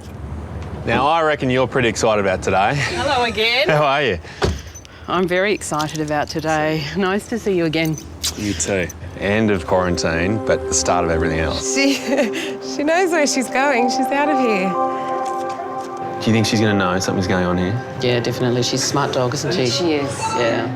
Over the last month, dog walker Terry Dubois has also formed a very close bond with Poppy. She touched me in a way that not many dogs do. She just has such a sweet nature and so understanding and caring. Hey, girl. Hello, little one. Hi, darling. All the fans are here. Oh, this is yeah. Oh, no. There's a lot of love for you, isn't it? Okay. The last one. I don't want to be the person to break this up. I really don't. I think whoever becomes her new mum and dad are going to be very, very lucky people. We'll be in touch. We promise. You'll be all right? I'll see her again. You will. Take care. I'll go and visit her. I don't care if she moves to the other side of Australia, I'll go and visit her. We're leaving. Come on. What's incredible for me is that in a quarantine centre like this, they would have hundreds of dogs to look after, but Poppy has been someone pretty special, quite clearly, because Terry and Rachel are all finding this a very hard moment. Lucky Rachel's here for me. Good girl. Okay. All right. Thanks See you so soon. much. No worries. Take care. And good luck. Thanks. You won't need it. Thank you. Julie really kicked off this whole journey for Poppy, and now she's in charge of the next stage, which is taking Poppy up to Sash to see Andrew Marchewski. Whew. Now comes the interesting part, huh? We wouldn't be looking at recreating a muzzle for her. We'd be looking at tidying this up and covering it up. Yeah, yes and no. I mean, it's sort of recreating a muzzle. We're going to try and use these lips that she's got on the side and bring them forward over there and leave her with a slit, if you like, through which she can breathe. But so it won't look normal, but it'll just be more functional and give her as normal a life as we possibly can. We will certainly make her look better, but that's not the purpose of the surgery. The purpose is to decrease the risk of her sucking things up into her nose like grass seeds, because that can be really dangerous. They can end up migrating all the way into the brain. And, I mean, that's obviously fatal. We don't want to take any chances with this girl. You've got thousands of fans, haven't you, Poppy? She's on Facebook? She has got her own Facebook page. I'm not a friend yet. Yeah. Find her. Yeah, she needs all the friends she can get. She's got incredible support. So, you know, what I'm thinking about today is those people. And, you know, I just feel very grateful. As for costs, we'll basically cover it. So... The whole thing? Yeah, we'll cover the whole thing. That's amazing. My goodness, that's amazing, my baby. I don't know that she heard you, but oh, thank you, Andrew. That's extraordinary. I don't know what to say. The cost of Poppy's facial reconstruction is $10,000. We've decided to do this pro bono for Julie, and I know they've raised a lot of money so that we can do it, but I think that money would be better spent in Fiji. There are a lot of dogs over there that need a lot of care, which they normally wouldn't get. So if we can do our bit so they can, then not only do we help Poppy, but we help all those other dogs as well. You see, this little dog creates miracles. I'm convinced of it. That's your latest miracle, my baby. Sleepy? Next day at Sash, Fiji's most famous dog is being anaesthetised, so specialist surgeon Andrew Marchewski can map out his strategy. Was she a good girl? Yeah, she was great. Reconstructing Poppy's face requires groundbreaking surgery with no guarantee of a successful outcome. Today I'm just trying to get a bit of an idea of actually how much lip I've got to play with, because I've got to get her lips on the side of her face brought round to the front of her nose. She's sort of got plenty of lip, but it's all back there, right sort of towards the angle of her mouth. Might actually be a bit more complex than I was hoping. You can just see right down her nostrils, almost to the back of her skull just about, so I think providing a bit of protection is going to help her out. I mean, she's already got a bit of foreign material down there anyway. If we don't cover this up, she's going to be sniffing around, sure as eggs, she's going to sniff a grass seed or something up there. And that'll go right up the back of the nose and then, potentially even into a brain, because they can burrow through, and that'd be an absolute disaster for her. As Poppy's examination continues, Andrew uncovers further complications. One of her tooth roots is fully exposed and can't be a good thing. I know if my tooth was exposed, it'd hurt like hell, so we'll have to look at that. Hi, Nadine. Hi, Andrew. Oh, my goodness. Poppy, Nadine, Oh, my Poppy. goodness, poor Poppy. Poor Poppy. Andrew's called in oral surgeon Nadine Fiani to get her opinion on Poppy's teeth. This canine has been broken so badly that I'm actually inside the canine tooth itself, so it's exposed the nerve of the tooth. This creates a huge highway right into her jaw that's probably set up an infection in the jaw itself. I have seen a lot of facial injuries, but hers is probably the worst.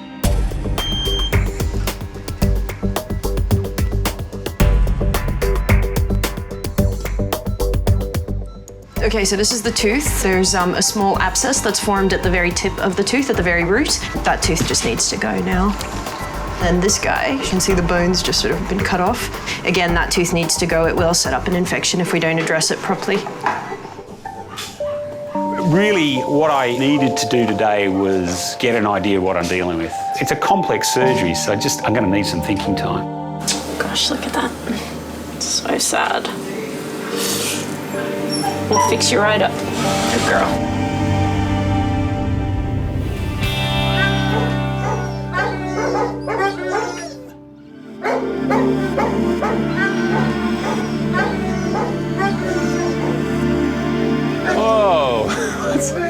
What's going on in here? Poppy, you've been telling them stories about Fiji. They're all worked up. There's someone out there that wants to see you. It's finally Poppy's surgery day. It's been 8 months since her nose was cut off and she nearly bled to death. You know, the amazing thing is that after everything that Poppy's been through, the accident, her recovery from that, her trip from Fiji, her quarantine, this is probably the thing that is going to be the biggest challenge to her. She's in a really foreign environment. Of course, she has the operation today. It's a big ask for her, but if any dog's up to it, Poppy is. Now, before she goes in for the operation, someone wanted to come out and show you how brave she's been. My baby girl. Look at her. How have you been, my girl? Are you all right? You be brave, my girl.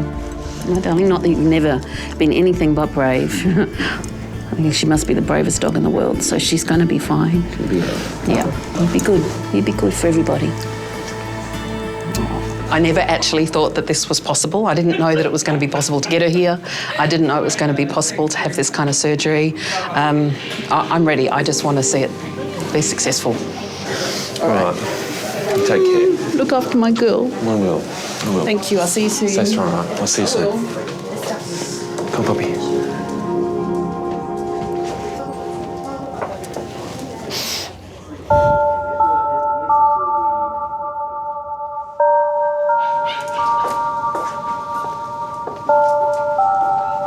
I remember the first day I saw Poppy in Fiji, and she was so thin. I mean, she was a skeleton, and she had this dreadful injury, and I couldn't stop shaking. I'm just remembering what she looked like then and how far she's come. And the fact that we've been able to do this for her, I never thought it would happen. I knew something had to happen, but I never thought we'd get this lucky. It's the first time I've seen her a little bit apprehensive. Normally she's so confident and calm, but hey, you'll be right.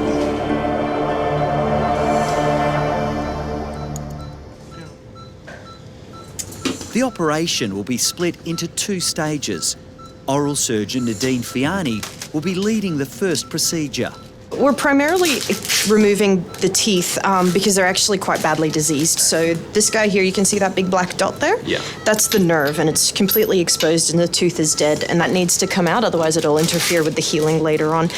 But what it also does is it will free up quite a bit of room for us to be able to rotate her lip around. Yeah. So it looks like when that blade came down, did it slice that tooth actually in half there? It sure has, yeah. So this would have had a full crown on it, a great big fang, and it's just come right down. You can see how clean a cut it is. I've never seen a horrific injury like this before. It's so sad to think that she lived for months and months with the bleeding, all the great big open wound, and yet she survived. It's incredible. Below the gum is about 60% of the tooth. The top is about 40%, and so most of that's gone. So she lost a good whack of her tooth from that machete.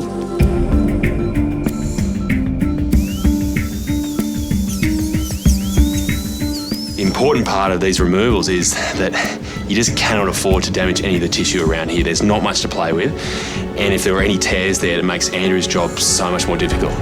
Yeah! Woo! All right. It's now time for the whole team to scrub in for the second stage of the operation.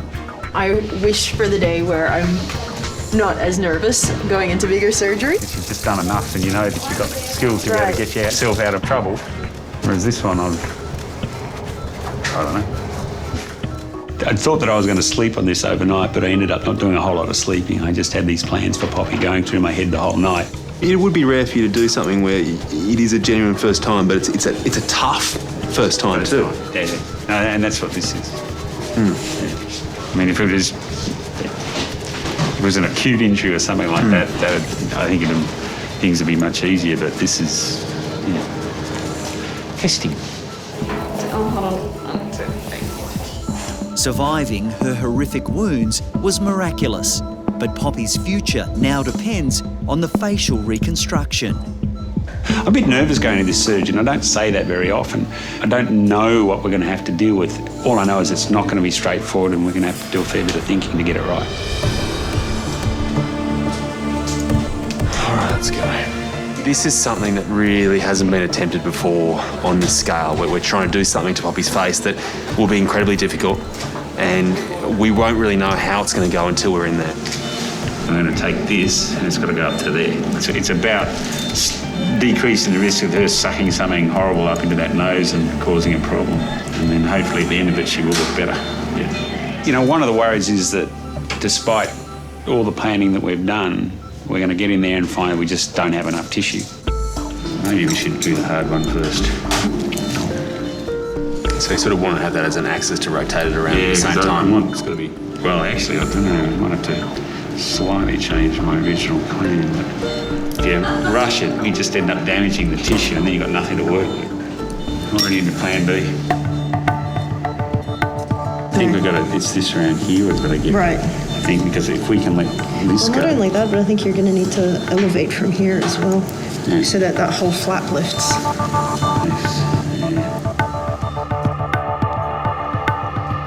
It's been an emotional day for Julie. It feels really, really hard now. It feels hard waiting. It feels hard thinking of her going through so much. What amazes me is just how thickened everything is around her lips there. Yeah, it's very abnormal. Normally the skins and the lip tissue is very thin and easy to manoeuvre, but it's very thick and scarred, and I mean that's why we're having a lot of the problems we're having.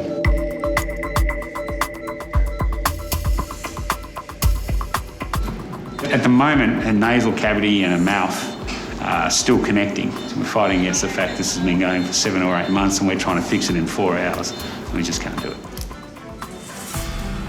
Sometimes the hardest thing to do is say, no, that's enough, we've got to stop. We just have to accept there's another surgery to do.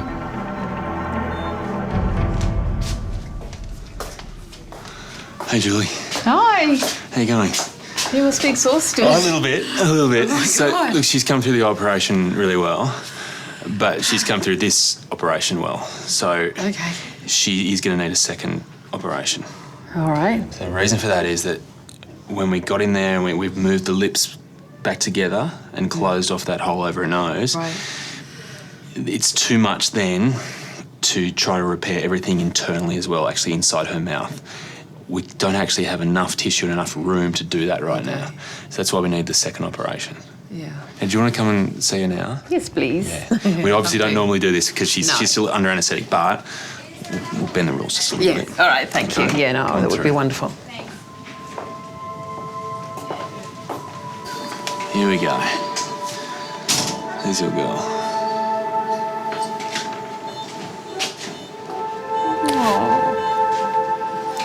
So you can just see how it's all been brought back together there. Yeah, there's just so many people who've helped, and I don't know what it is about one little dog that's created so much love. Oh, I just think about what would have happened to her if she hadn't got this lucky. Not quite finished. Not quite finished. Oh, baby. Oh, sweetheart.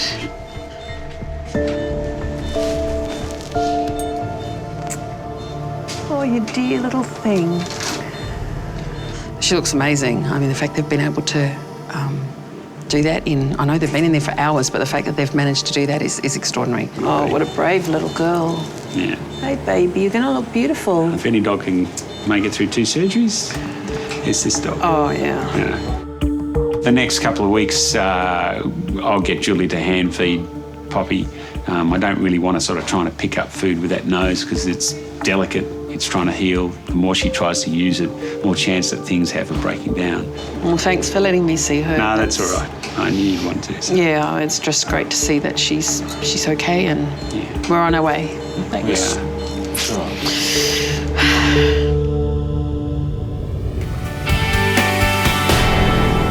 on, baby. And see Uncle Andrew today, my pop star. Get you a new nose. Come on. It's been 3 weeks since Poppy's first surgery. Today is the last chance to fix the gaping wound caused by a machete accident in Fiji. Hey, Pop. How you doing? What, a good dog? How's that nose looking? It's been quite itchy, but she's been really well. I mean, she's eating like a horse. The rest of the time she spends sunbathing. Oh, nice. She's got a good life. She has. This has to work today. Poppy's been through such an ordeal, right from the original injury all the way through to being brought over to Australia. There's so much invested in her. This just has to work, so there's a bit of pressure. Come on then, You go Pop. with Uncle Andrew? You're going to come with me? Come on, there you go. There you go, it's easy, isn't it? By no means are we finished, because we left her as she is. She's not going to be normal. We're going to have problems with food getting up her nose, so we're not there yet. So what we've got to try and do is make a little incision just here and there and bring those two lips together. The way she is at the moment, her nose and mouth are sort of all together. I mean, there's no separation. So we'll be using some of her lip tissue to become part of her nasal cavity to separate it from the mouth. There, from there to there. Yeah, that's it. We generally say think twice and cut once.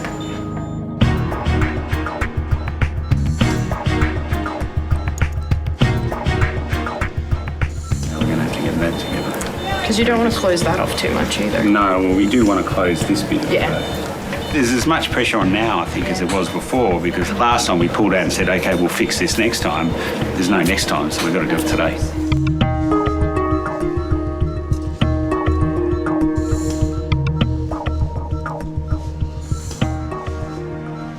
That hole there is going straight into her nose.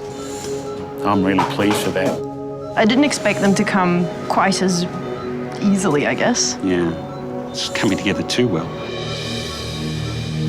Just as Andrew is starting to relax, he's confronted with one final problem. It's too closed over. Didn't expect that. Yeah. Separated the nose from the mouth. But the actual nostril that we've got left is really narrow, and I'm just worried she won't be able to pass enough air. So we're just going to try and open this up a little bit. This might be the hardest part of this whole surgery. Yeah, I think we'll just cut in along here. You should be able to just pull that across.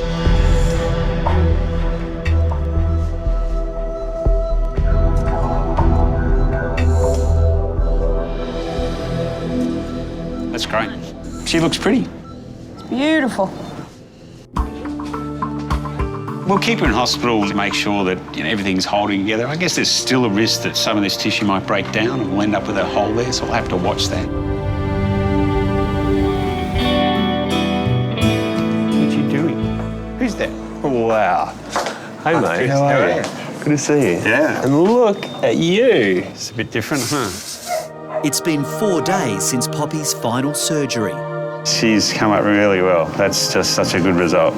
You were nervous before the operation. You need to get nervous more often. I do. It's good. Yeah, well, you keep you on your toes. Look at Poppy. Wow. You know, just somehow Andrew has managed to craft a nose for her, and she looks great. Most importantly, she looks happy. She's a gentle soul. She's just taken everything in her stride, and whatever gets thrown at her, she goes, OK. All the tough stuff has been taken care of. Now she just has the rest of her life to enjoy. Come on, Pop. Here we go. Good girl. I cannot wait to see how Julie responds. Julie's been there from the start. This is going to be good. Who's there, Pop? Oh, there, who's that? There, now we're right. Hi, darling. Oh, that's wonderful. What do you think, guys? Oh, my goodness. I can't believe it. Different that dog, looks huh? Great. I was watching Julie when she saw Poppy, and just this total look of happiness and excitement that all the hard work had been worthwhile. I think you look just gorgeous. To be able to see what it was and how awful it was to what it is now, where she's functional and pretty, it's terrific. We have a little something for you to say thank you. Oh, wow. And what we'd like to do is, as soon as her nose is fully healed, we'd like to put a glamour shot in there so you never forget her. That's impossible, but that, she will never forget you. No. Thank you. It's just amazing. All right, I'll leave you. Talk to you later. Cheers. Say bye-bye to Uncle Andrew. He's leaving. I'm sure the guys back in Fiji will be wrapped when they see a photo by now. They're going to be astonished just how fantastic she looks. What I'm going to do is launch Poppy's Sponsor a Vet Appeal. Which is about raising enough funds to get a permanent paid vet on staff at the clinic that looked after her. And that's Poppy's way of saying thank you. I've spent enough time working in Fiji to know that Poppy's story is just one of many. But what Poppy has shown is that if everyone does stick together, if everyone does help out and truly believe in making a better future for all the animals there, then it can be done. Come on. Poppy. She looks terrific. She can settle into Australia, learn to speak Australian. That will give us time for her little nose to heal and look really cute. Now, Fijian girl loves the sun, don't you? And then we'll choose Poppy's forever home.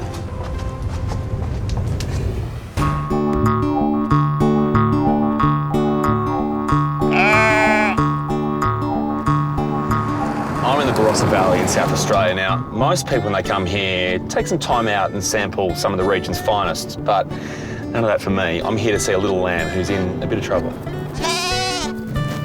Take a look at this. That is amazing.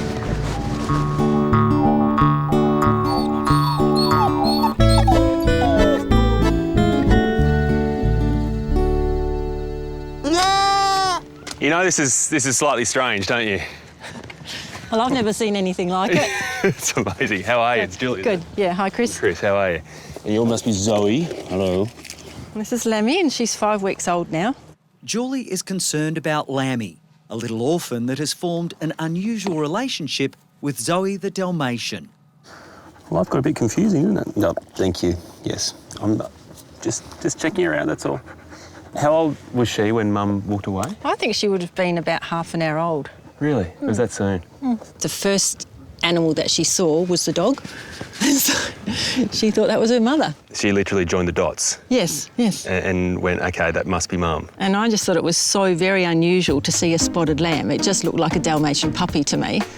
I can honestly say I've never, ever seen anything like this in my entire veterinary career. This is so bizarre, yet so incredibly fascinating at the same time. Zoe happened to be in season at the exact moment that Lammy was abandoned. So with Zoe having all those hormones like progesterone in her system, screaming out for her to become a mother, all of a sudden Lammy appeared and Zoe could become a mother. We're talking about 1 in 10,000 chances here combining and producing this incredible situation. The one worry I've got is that she never suckled from her mother.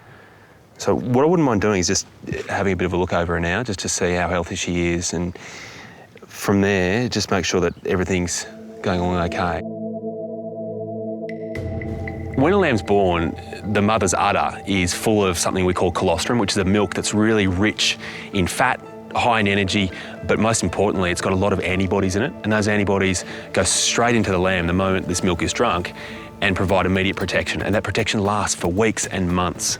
Without it, she just does not have any sort of immunity. The first little infection that comes along, it could kill her.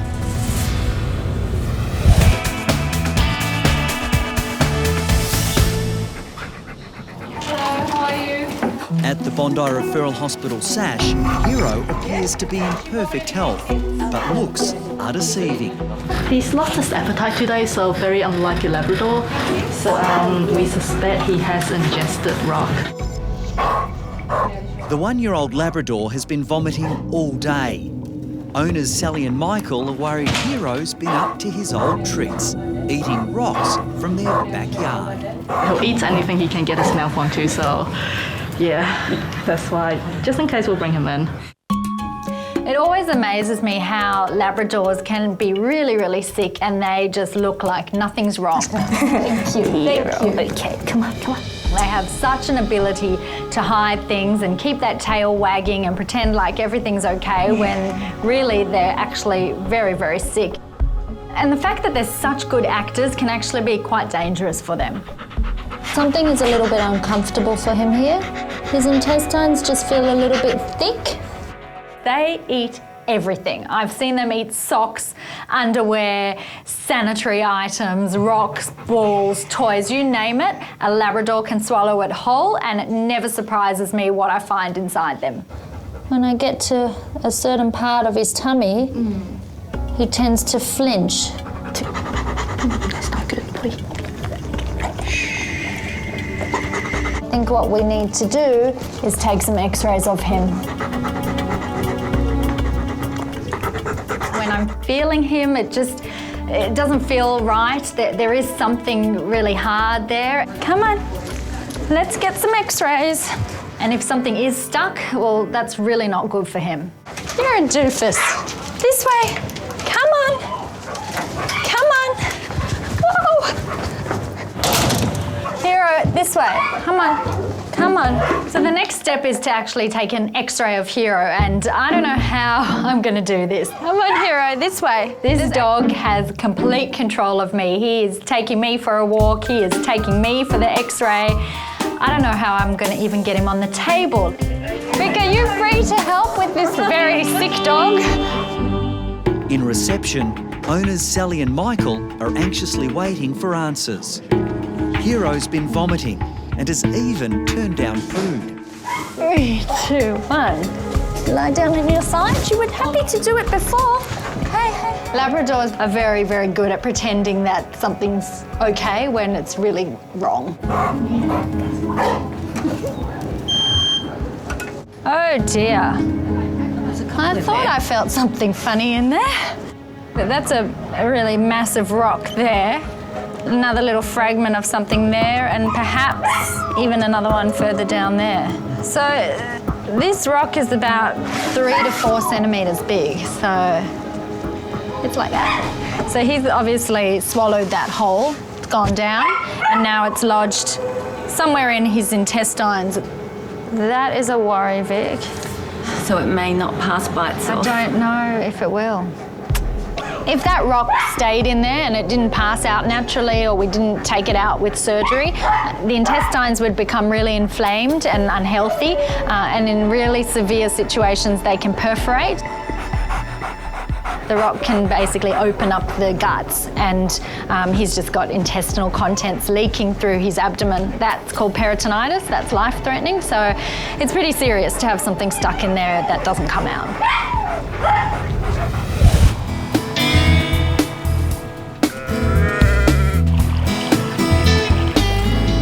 Today I'm heading to the Barrington Tops to Devil Ark.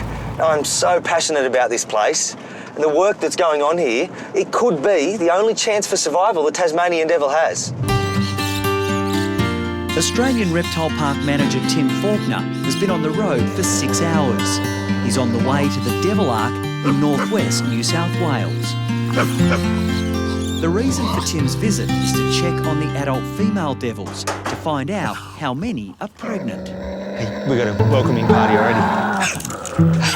Listen to that. Hello to you too. The Ark is the largest breeding program of Tasmanian devils in Australia. With the devil facial tumour rapidly wiping out the population in Tasmania, Tim is hoping insurance colonies like this one will stop the species becoming extinct. This disease is horrific. You're talking about lesions on their face the size of tennis balls. They don't die from the disease itself. They die of starvation and dehydration because they can't eat or drink. That's horrific. No sign of a cure, no sign of a vaccine, no sign of the disease slowing down. It is scary. So what I need is a very generous sheep who's actually going to give a donation of some blood. And you'll catch it? Yep. You'll attempt to catch it? That's the plan. Okay. Chris is in the Barossa Valley, working on a left field idea on how to protect 5-week-old Lammy from disease. An orphan from birth, she was unable to suckle from her mum and never received life-saving antibodies. The plan is that we're going to find a ewe, a mother sheep that has a lamb. Now, what makes her special is that she has a lot of antibodies in her system right now. If we then draw out some blood and let that blood settle, I can actually take the antibodies out of that blood and inject them straight into Lammy.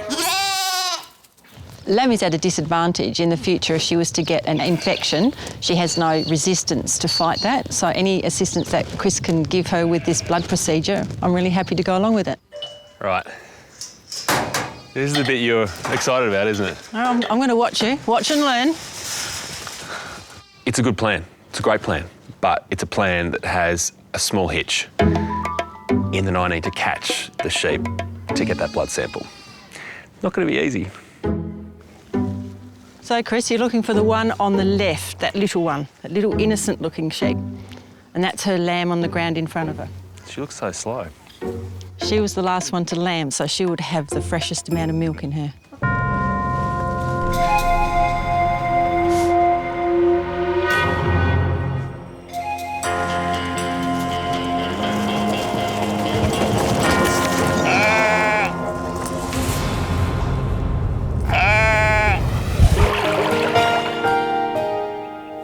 Devil boys.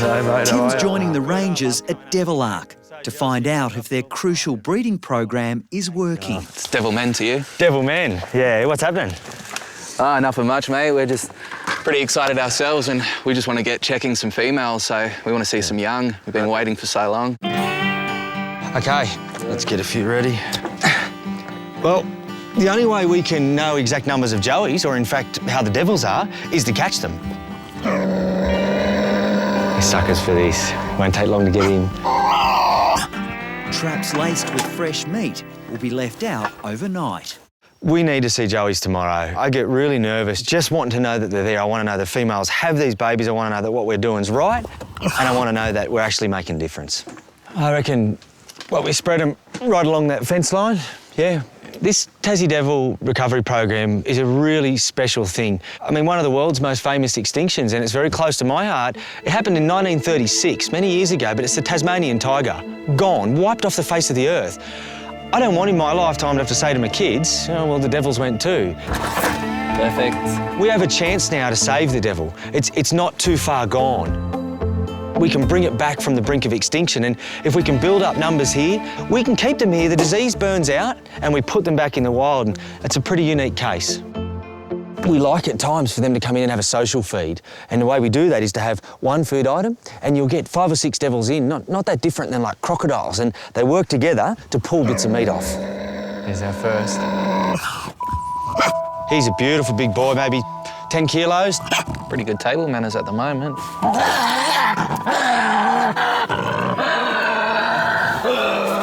It's been a pretty good day. We've had a show watching them feed. Tomorrow morning's everything but do we have babies?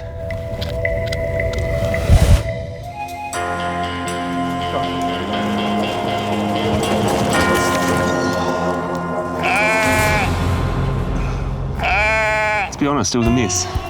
On one hand in there, she was gone. She was fast. She was too good on the day, but... Did you land in any manure? No, unfortunately not. No, you'd like that. Let's not try to sugarcoat it. It wasn't pretty. She was too speedy. It takes a real man to say that, but I was beaten by a mother sheep with a lamb. The lamb probably beat me as well when it's all said and done. Come on, girls. In the Barossa Valley, Chris needs to give the orphaned lamb an important transfusion of antibodies to boost her immunity. Good girls.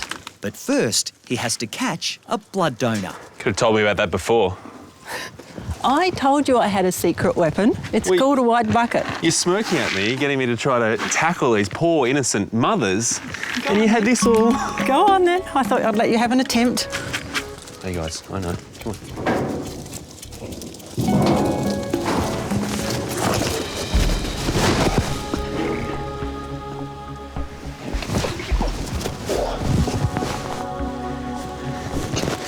You all right?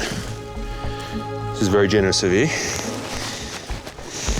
Now we've finally caught our ewe. It's a lot like a human donating blood. Ready? Well done. Yeah. First time. He's a good doctor, isn't he? Hey, good girl. So just let gravity take that blood from a jugular vein down the tube into this bag here. And how much are you aiming for to collect? We'll probably half fill it. Oh, wow. So you can see it's already running quite nicely there. Beautiful. Good girl. You ready? Yep. Okay, here we go.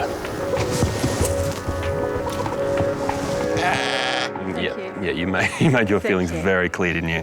Thank you for coming to visit my farm, Dr. Chris. Bondi Vet. I think she got a bit of spit on me then. That's all right. Thank you, though. Good girl. Yeah, you can get up now. Nowadays, everyone talks about protein shakes and vitamin boosters and all sorts of superfoods. In Lammy's life, nothing will be more important than these few meals in this injection. So I know that just looks like blood right now, but once it settles out, we're going to be left with blood cells down the bottom, and the bit we want will be at the top. Yes. So we're going to suck that out, and it's almost like nature's own vaccination. It'll go in there and make the absolute world of difference to little Lammy. We've got someone else who wants to donate blood. Our donation hours have actually closed. We only take blood between 4 and 5, and you're just a little bit late. Come back tomorrow? Thank you. Obviously, the sheep around here are very kind-hearted and very generous because they're now queuing up to donate blood to Lammy. They sense a cause, they sense a lamb in need, and they want to help out.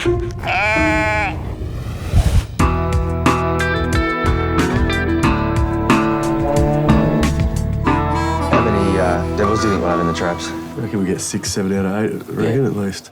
It's dawn at the Devil Ark in Barrington Tops. I just hope we don't get too many empty pouches. Tim and the rangers are about to find out if they've lured any female devils into their traps. Only then can they discover if they have joeys on the way. We good to roll? Yeah, all good. I'm pretty confident that we'll find joeys.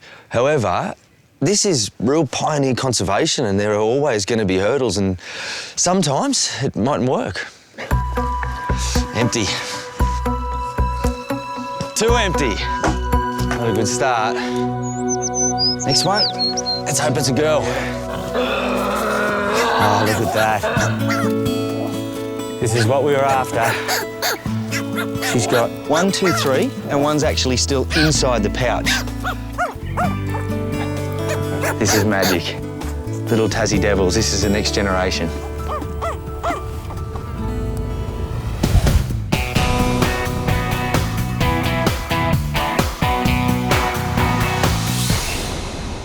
Oh dear. That thing is so big and rugged and I don't think it's going to move, so poor Hero's going to need surgery. At SASH, X-rays have revealed that Hero has swallowed a large rock. It's now threatening to perforate his intestines, but so far the lab is showing no signs of distress. They are an inspiration. I don't know if that says big personality or small brain, but I'm going to go with big, big, big personality. Come on, buddy. I cannot believe that you are sick. My goodness. All right, so unfortunately it looks like he's got a big rock in his intestines. Okay, so it's about this big. Now, sometimes if the rocks are small, we can watch them and see if it will pass. And I think it's worth giving him a chance to see if he does pass it by himself. But my gut feeling tells me that it's too big to fit through, and I think that he probably will have to have surgery. Okay? Now, if we do nothing and it stays there, it will wear through his intestines and it can perforate his intestines, and there's even a chance it's already done that. We just need to be very, very careful and watch him closely.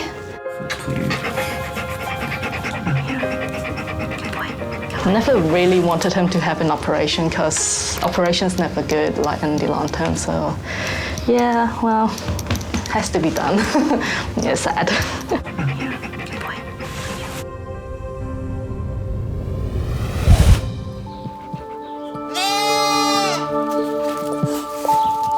You can see it's separated now. Yep. So the blood cells have gone to the bottom, and this clear stuff up the top is what we need. There's plenty there, isn't there? Yeah, there is. Chris is about to give Lammy her supercharged plasma transfusion. The orphan lamb has been raised by Zoe the Dalmatian, but is vulnerable to infections because she missed out on the antibodies in her mother's milk. So that's how much we need. Yes. You can see it's nice and clear. Yes. And we go straight into Lammy. It's going to make you just like the other lambs. Huh? It's like a life injection. This injection is something pretty special. It's like a wonder drug. What it'll do to Lammy's immune system is give it this immediate boost. She'll feel so much better, but importantly, she'll be able to fend off any nasty viruses or infections that come along. All right, it's all done. You were very good. You were very good. Yeah? So that's extra protection, really. Thank you, Dr. Chris. That's all right. I mean, it should serve as some sort of insurance policy. Okay. And she had no insurance policy before. Exactly, yeah. Okay. Now, you were so good, I think we need some sort of reward for you, don't we? Huh? What can I've got? That might just do it. Do you like, are you in any way interested in bottles? Are they something that you're at least sort of half partial to? Oh my God. The thing that's nagging on my mind right now is that I can make Lammy as healthy as possible for the next few months, but ultimately she needs to be a sheep, and she can't do that unless the rest of the flock accepts her. This, it's cute, but, you know, it can't go on forever. We need to teach Lammy that she is a sheep, because if she doesn't think she's a sheep, she's never going to hang out with them and never going to have a normal life after that. No. Okay, so I do have a couple of things in mind. And what is that? You're about to find out. Okay.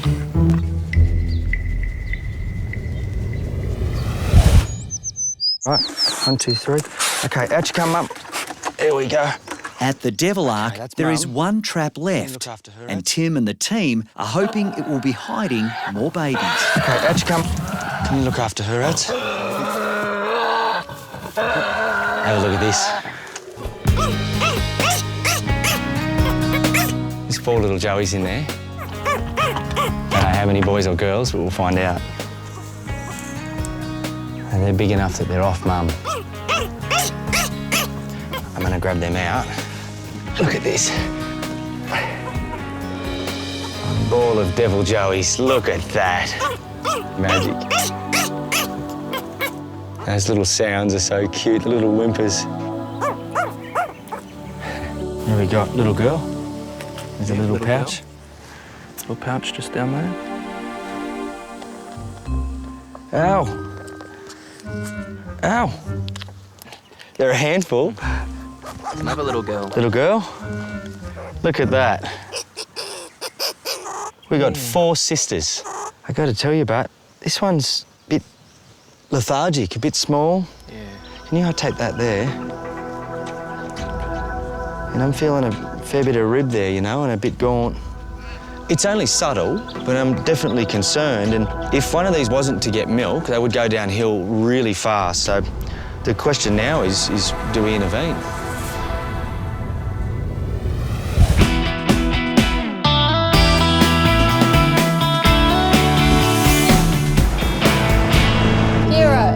This is serious. Just get focused. You might be having surgery today. Next morning at Sash, Hero is still just as happy and blissfully unaware how close he is to going under the knife. Boy, Hero. We just have to take an x-ray of Hero today as a precaution because we're all prepped and ready to take him into surgery. We want to make sure that the rock is where it was last night. Okay, Hero. Hero, just stay here. The 1-year-old Labrador has a dangerous habit of eating rocks. This time he's got himself into a lot of trouble. Look, the rock is about 4 centimetres big and it was stuck in his small intestines. I really don't think that rock has moved at all. All right, so this is Hero's last chance to avoid surgery. Hear that, Hero? This is it. Oh, wow. That is amazing. This rock or bone or whatever it is has gone all the way from his small intestines down into his large intestines, into his colon, and it's sitting now in his rectum. It's like that far of coming out on its own. Wow. If you look at last night's picture, you can see just how far it's travelled. I mean, it's gone his whole intestinal tract in less than 12 hours. I'm just blown away. Hero has dodged 1 bullet, but getting out that rock is going to be no walk in the park. I don't think that this is going to be a pleasant thing for him to be pooping out. It looks pretty rugged and rough on the edges, and it's 4 centimetres big, so good luck to Hero. So one of the joys of my job involves putting a little bit of lubrication up a dog's bottom to try and get them to pass a rugged rock. Now, he might lose his dignity while it's all happening, but unfortunately that's what happens when you eat rocks. I'm so sorry. I promise I will be as gentle as I can.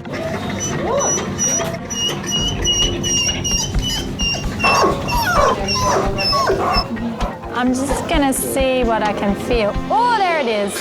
It is this far from coming out. It is like poking out. Sorry, my sweetheart.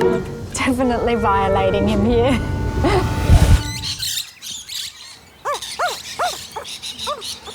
If one of these wasn't to get milk, they would go downhill really fast. So the question now is do we intervene? At Devil Ark, Tim is checking on the success of their breeding program. He's discovered a joey who's smaller than the rest. I'm feeling a fair bit of rib there, you know, and a bit gaunt. An examination of the mother reveals a possible reason. It's hard to know which joey come from which teat. They all do have an individual teat, but there is an obvious size difference on that bottom teat there. OK, let's get Mum back. We'll just find a good box down here, hey? Yeah, beauty. There you go, darling.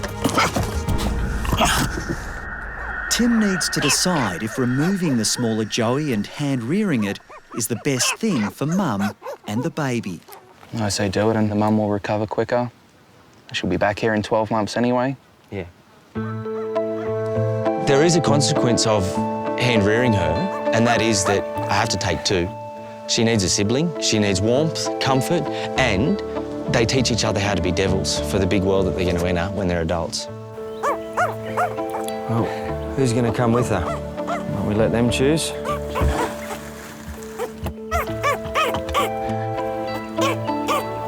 we go. This doesn't have any effect on Mum. She's still got two joeys, and they're a big demand themselves. Her teats will become inactive if one of them's not already partially inactive, and simply she'll concentrate on the two. I need to get them in something warm. I've got a bean here you can use. Yeah, perfect, mate. That'll do. There Here we go, and that'll be their new home, their little pouch.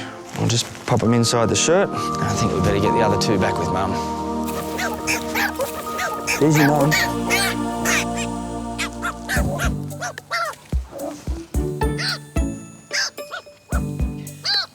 Go on, there she is. There's two. You go back with Mum as well. Go on. There she is. You got her. See you guys. I feel like I've got my own babies. With the rest of the family reunited, Tim will now take the other two devils home for 24/7 attention. I'm going to take them home and introduce them to my little boy Billy, my wife Liz, and then my little boy Maddie. They're comfy and they're cradled by that seatbelt. They're safe.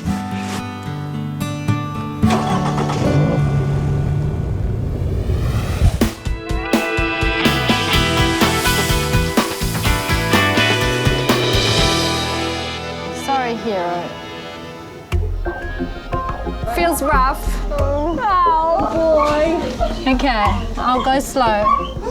Hero has avoided emergency surgery after swallowing a large rock, but he's now facing an uncomfortable procedure.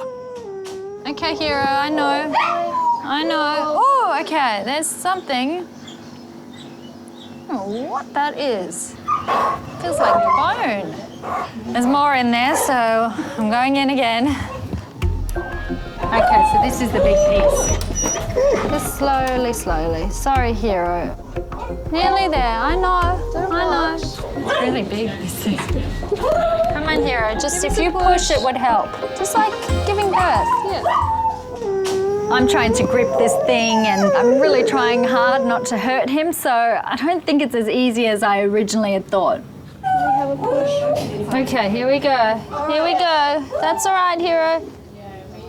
There you go. My God. That's a rock. How's that? Good boy. I cannot believe that this rock was swallowed whole, passed through his esophagus, down his stomach, into his intestines and out the other end without causing any damage. That is a really, really lucky outcome. Okay, hero, you see this? This is a rock. This belongs in the garden, not in your mouth or in your stomach or in your butt. Okay? Yes, thank you. You've done a very good job, my man. A very good job.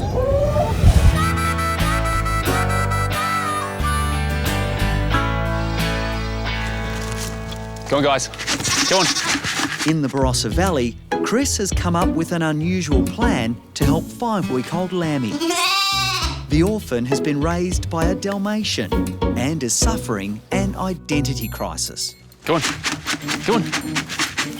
Lammy's spending so much time around Zoe, sleeping next to her and being licked by her that she smells more like a dog than she does a sheep.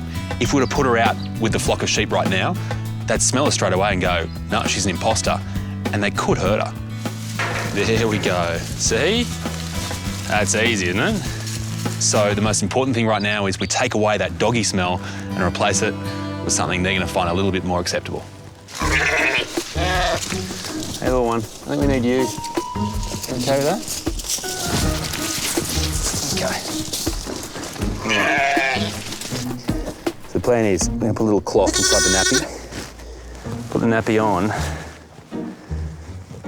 with the tail poking through, of course. And it's going to soak up any little spills that you will probably have. The thing about lamb wee is that it's the essence of sheep. So when I take that cloth and put it on Lammy, then Lammy's going to smell more like a sheep than like Zoe. So now the nappy's in place, the plan is we just leave our lamb to wander around, do what lambs do, and then we have the special ingredient in making Lammy more of a sheep. Okay, ready? Here you go. You don't look silly.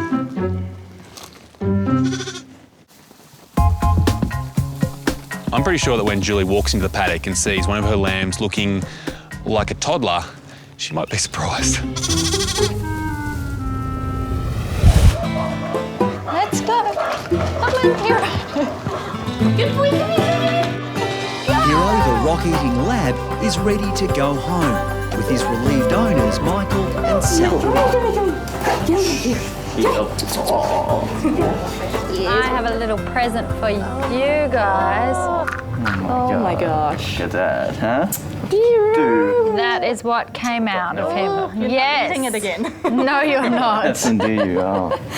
So what are we going to do about these rocks at home? Oh, we've got the landscaper coming in this weekend, Yeah. so Clean they're up going to everything. like Getting rid of them? Yeah, and they're paving the whole garden. Ah, Leaving a little pit of like grass for him. fantastic. Don't do anything. Hero, we won't tell any of your friends what happened to you here. It can be our little secret, okay? Yeah, you just wag your tail in my face. Yep, I know that area very well, so we'll just keep that butt away from me, thank you. Pity for them, they'll have to redo their whole backyard. It's going to cost a fortune, and that's all because Hero has a taste for rocks.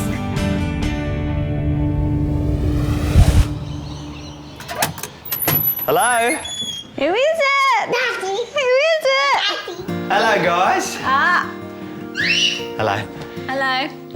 Hello. Hey, come here. You. Hey, I got a surprise for you. Tim has arrived home with the 2 babies from Devil Ark.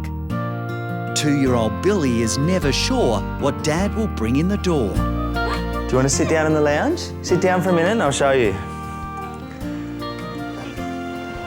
Mummy wants to have a look too. Look, Babies! they're little Tasmanian devils. Can you say devil? Yeah, that's right. Yeah, put your arms out. Oh, geez, you're good. We've got another 2 mouths to feed. Yeah, we sure do, round the clock. If you're getting up at night and feeding them, you can get up and feed Maddie then. No way. I was planning on the opposite. Do you know what they drink? The Devils will stay with Tim for 6 months, initially requiring 4 feeds a day. Look how good she's doing. She needs a good feed. That's her whiskers. Do you think she's finished? I think she just did really, really well. The last couple of days has been great. We have 10 joeys from 3 females. That's just extraordinary, and it means that it's working. It means that what we're doing is right, and it means the devil has a chance. You're my little devil. I'm a big devil. Big devil? Billy's devil. Billy's devil.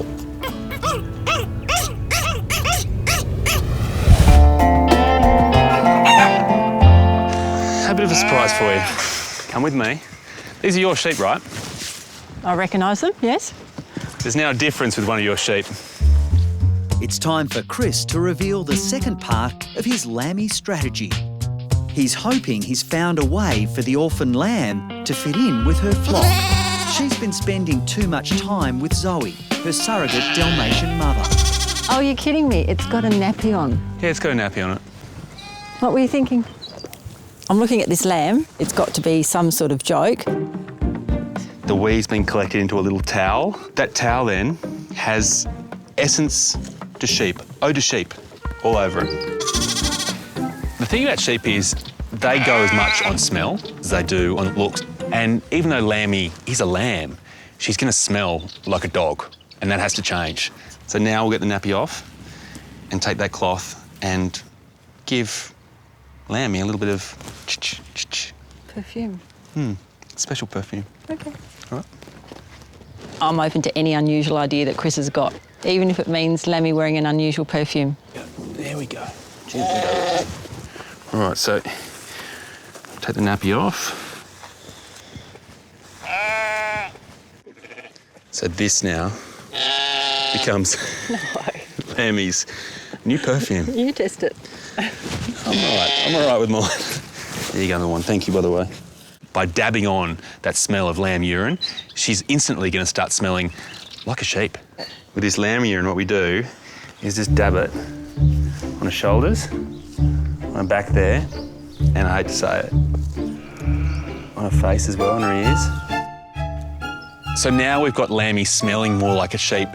Her training isn't over. She needs the final step, which is her learning to essentially be a sheep and be accepted by the rest of the flock. They've been looking at her, hanging around Zoe and wondering what's going on there. So the way we introduce her to the flock is very gently, because if we rush it, they could actually either try to charge her Or hurt her. or hurt her. Yes. Because they see her as being as much a dog as they do a sheep. Sorry, Lammy. We're not going to get Lammy accepted into this flock today. It's going to be something that's going to take a number of weeks. But if Julie can just put Lammy into that little pen for an hour every day, they'll get to know each other, become more familiar. So when Lammy eventually goes out to the paddock with them, there'll be no problem at all. Lammy's going to act like she wants to get out there and be a sheep tomorrow, you know, but you have to pull her back and just do it very gently, because if you don't, then if you rush it, so many things can go wrong. I think we'll call them baby steps. Little Lammy steps.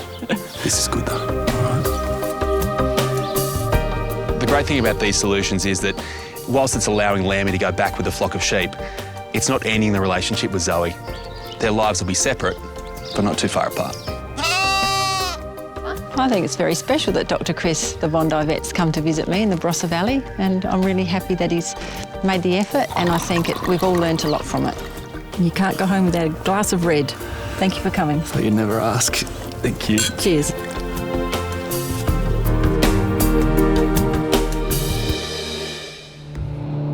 If you were to ask me what my favourite animals in the world are, then one of them would have to be the cheetah. We don't get too many of them coming through the doors at Bondi though, so when the opportunity came up to see a 3-month-old cub, I wasn't exactly going to say no. Chris is an hour from Adelaide at Monarto, Australia's largest open-range zoo. Waiting for him there is a very special baby. She's about to sit the biggest test of her life. Hey, how are you? Going good. Nice I'm to meet Chris. you. How I'm are you? Michelle. Hey, Michelle. Welcome to Monarto. Thank you. It's the big day. Yeah. Little girl's leaving home to become a star.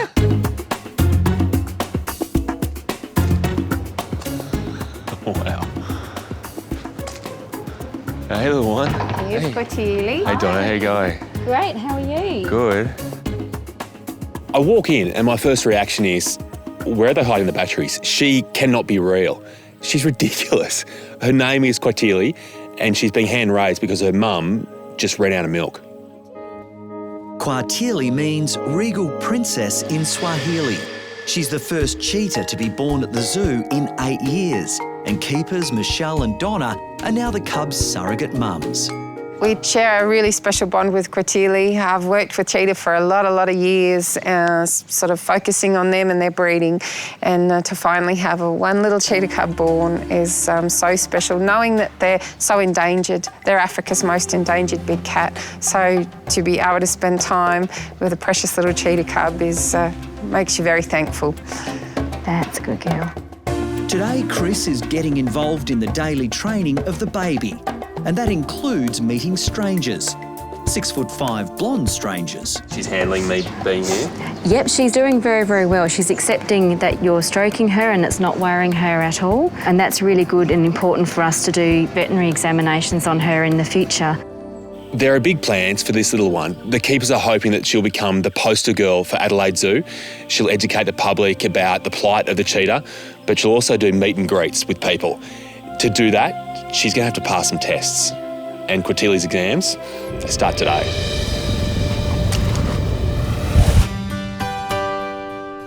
Push. In the New South Wales country town of Maitland, 16-week-old Mitzi is getting ready for her life-changing journey to the Bondi Referral Hospital SASH. She may appear to be a normal kitten, but there is something terribly wrong. To see her when she twitches and if she has a seizure, it's so scary. Hello, Puss Puss. It's like having a baby again. She's very, very loving. Mitzi had a tough life from day one. Dumped as a baby, she was taken in by Melita's daughter Jessica and her partner Chris, who run a private rescue shelter for cats. When they took the orphan in for a routine microchipping, Mitzi's luck took a turn for the worse. Pretty much as soon as the needle went into her neck, she had a really violent seizure. She spent about a week and a half completely paralysed down her left side. So she sort of eventually, she started getting a little bit more movement, but at first we were hand feeding her and dripping water into her mouth with a syringe. Good kid. Really scared for her, really. She's so little. Push. Melita believes there is a link between the microchip and the kitten's serious issues. Vets that we've taken her to have all said, oh no, it couldn't possibly be the chip. Never heard of it, couldn't be the chip. But I don't know, there's got to be a reason. She right?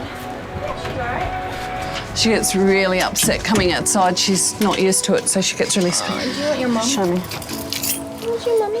Now she and Jessica are on their way to SASH to see specialist surgeon Andrew Marchevsky. I'm actually scared that the chip is in the wrong spot. And I need to find out so that if it is, we can move it.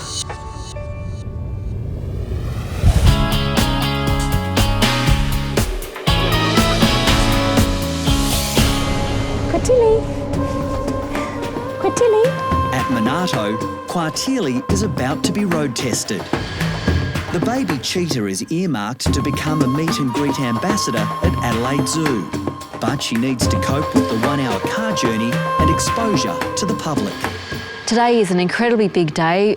We have been working very, very hard with a team of people to prepare Kwatili for this process. So we're a bit nervous about how that's all going to go. So if today's going to go well, Zebby's going to play a big part. Absolutely. Zebby keeps Tilly calm during the car trip. Yeah. And this is the ultimate karma. It's an interesting mix. Mothers at home with kids, having trouble getting down to local shops. Just need these. So now we'll get her into the box. Yep. Guys nervous? No, all good. Yeah, She'll be fine. Give you a calm face, Yeah. I like it. All right, Tilly, come. Zebby's in there. Cool. So is this. Here we go. All right. And you got a big day today. You're leaving home for the first time. Clearly, Tilly's not one for nerves, but in the big scheme of things, today's big. So it's probably good not to waste any of that nervous energy right now. To travel with Quatili down to Adelaide Zoo can be a stressful situation because you've got an animal which is very much wild, very instinctual. Put into a pet pack, hearing noises and seeing trucks go past and things is different for her. So, yeah, we'll see how she copes with it. So if you just, face her that way. Face her in. Yeah. Face her in? Yep. That way. You can sort of sit in there with her and she can look out and be reassured by one of us. Okay, ready to go? We're ready. See you in Adelaide. This is really make or break for Quatili right now. If she freaks out in the car and can't make the journey to Adelaide, she just can't be a part of the program.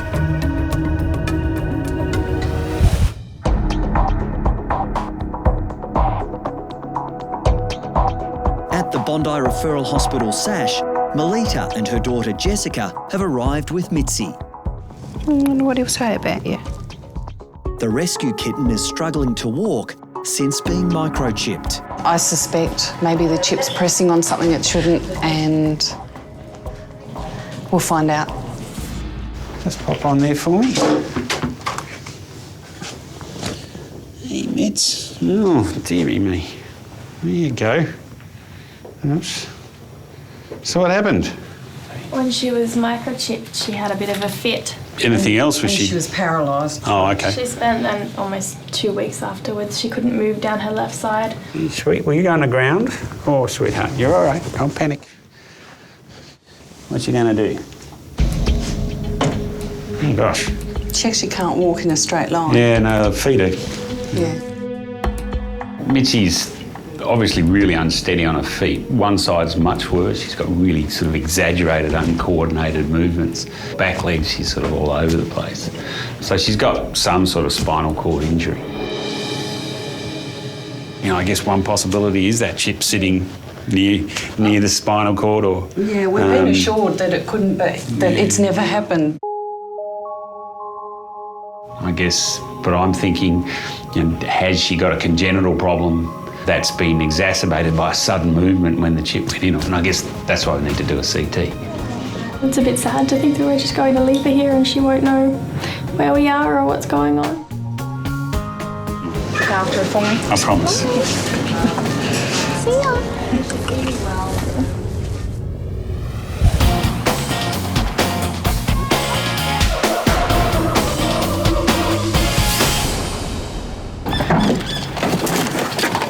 In South Australia, Chris has arrived at Adelaide Zoo with the precious 3-month-old Quatili. The baby cheetah has passed her first big test. You got to remember, this is the first time that Quatili has ever left her home at Monarto. She's a wild animal. It's not normal for her to be inside a car, but it's incredible how well she's handled it. Not missing home yet, are you? Now, an even bigger test. How does she handle a totally new enclosure? Hi guys, how are you going? How you going? You're the welcoming committee. Yes, I'm the welcoming committee. Thank you. Today, Quatili is auditioning for a role as an ambassador at the zoo, where she will interact with the public. But she needs to cope with the new environment. You guys ready? Sure am. Nervous? So what we're looking for is her to walk out and just be calm, prowl around, but just generally seem quite happy. Is that? Absolutely. Here we go. There you go. Hey. Straight between the legs. It was the quickest way. Yeah. She's loving that. So if she was stressed, she wouldn't be playing. Yeah. She's having a wonderful time.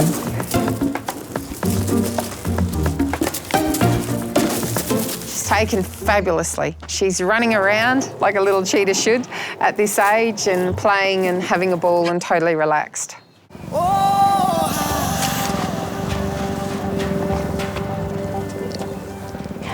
The crucial thing here is that she's able to follow and really listen to her keepers. It's almost like a cheetah version of puppy training, but if they don't get it right now, then when she's fully grown and really able to cause some damage, it could get really dangerous. Johnny, come. All right, and now ask her to sit. Sit. Sit, Tilly, sit. The reason that we're doing the training is so that people can get up close and personal with this cheetah, so that she will sit and she will come when we call her, and we can allow people then to go in with her and have a wonderful experience of meeting an endangered species. I said good dog, that's awkward. It's exactly the same as dog training, though, isn't it? I'm sorry, Tilly, you're very different. Cordelia is following those commands really, really well. I mean, you have to remind yourself that she's a cheetah. She'd put some chihuahuas to shame.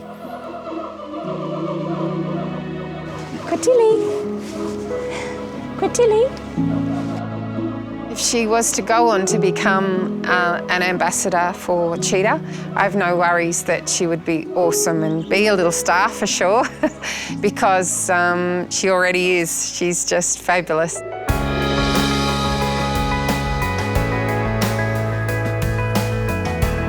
You look at Cordelia and she's still so young and so innocent and so naive to the problems that the rest of the species is facing. But you look at her and you realise they've got a pretty good ambassador there.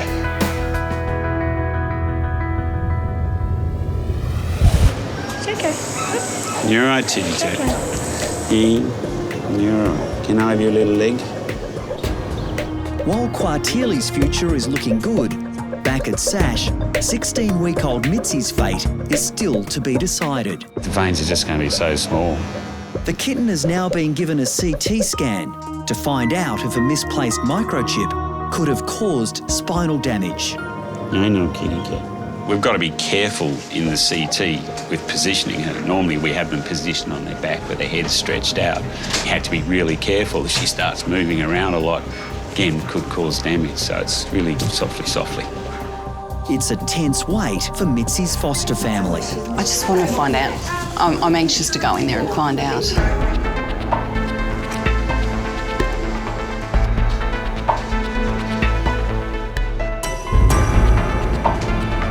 Well, I mean, it's freakishly unlucky. The gap between, bloody hell, the gap between the vertebrae is tiny. There is now proof the microchip is wedged in Mitzi's spinal canal. The odds of it happening are astronomical, more than 1,000,000 to 1. No, never seen anything like that. The needle has sort of gone bang straight through that little gap there. I mean, that gap's not even 2 millimetres. We need to take it out. We know that she has these paroxysms of pain or whatever, or seizures, so then occasionally it hits a nerve and she just flips out, so we've got to stop that. After agreeing to surgery, Mitzi's foster family are coming to terms with the severity of the news. Do you think that she will learn to walk properly again? Can I give you a 100% guarantee of that? No, because life's not like that. It's amazing that it's gone right through the spinal cord. I can't imagine how this poor little thing feels. There could be a dirty big blood vessel sitting right around it. We take it and it bleeds like crazy.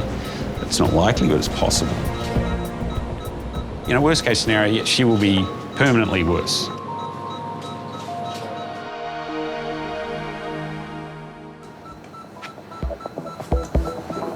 This thing could be sitting in or on a blood vessel, and if we move it, take it out, she could bleed out. Specialist surgeon Andrew Marchevsky is about to start the critical surgery on Mitzi. Small possibility, but a real possibility is that we could make it worse. And I guess that's where we're taking a risk, but I think we have to take a risk because she's intermittently, I think, incredibly painful, and that's what these seizures are. They're just paroxysms of pain. We good to go?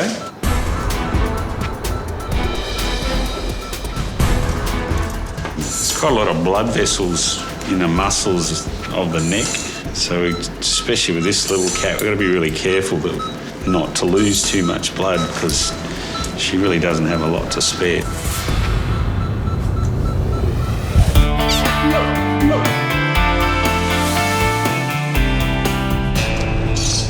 So what's the story with the Peccary today? Yeah, his Peccary's been a bit lame for quite a while now, on and off, and we think that his hooves are overgrown, so we need to get our hands on him to check that out and see what we can do about it. Sounds easy. It's not going to be easy though, is it? At Adelaide Zoo, Chris's second appointment is with a very strange-looking creature. So, the Peccary. Never heard of one? Well, there's only 10 in Australia. 3 of them are at Adelaide Zoo. They are aggressive little units. Not much bigger than a wombat, but their teeth, they're bigger than a lion's. Percy's 17 years old and the senior citizen is struggling to walk. So the issue's been just what the nails are overgrowing. Yeah, that's the main thing that we're looking at. He's been walking a little bit oddly at the moment, and overgrown nails is one of the main things that we can identify remotely that might be causing that. So getting our hands on him to have a good look at those, give him a bit of a hoof trim to boot. So our boy's got to get a bit of a manicure and pedicure, huh? Indeed, yeah. Doesn't look like the type that would really enjoy it, though. Well, sometimes you've got to grin and bear it. Listen to that sound. I've never heard anything like that before in my life. It sounds like a machine gun. And essentially means the same thing. Back off. The hoof trim is scheduled for tomorrow. What's the plan? How are we actually going to get them down so we can trim these nails? Certainly we'll go in with a dart gun to get our hands on them. I'm not really about to approach them without that, and if you want to, then be my guest. Yeah, they are dangerous animals. We don't work in with them at all. We certainly have a healthy dose of respect for them.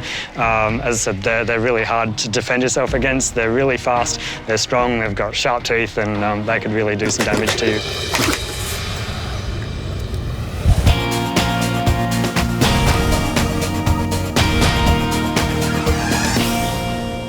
You there, Lisa? How do you know little Gizmo has arrived?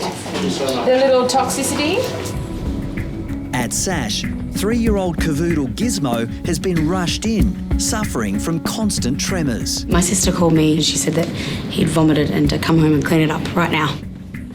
And then I got home and we couldn't find him anywhere, and usually he rushes straight to the door and he wasn't there. And he was outside in the garden, like beside the house underneath the boot, and he was all in the mud and vomiting. So it might be he's eaten something, but we don't know what he could have eaten. So, and then rushed straight here. Pretty worried. He's all shaky and twitchy.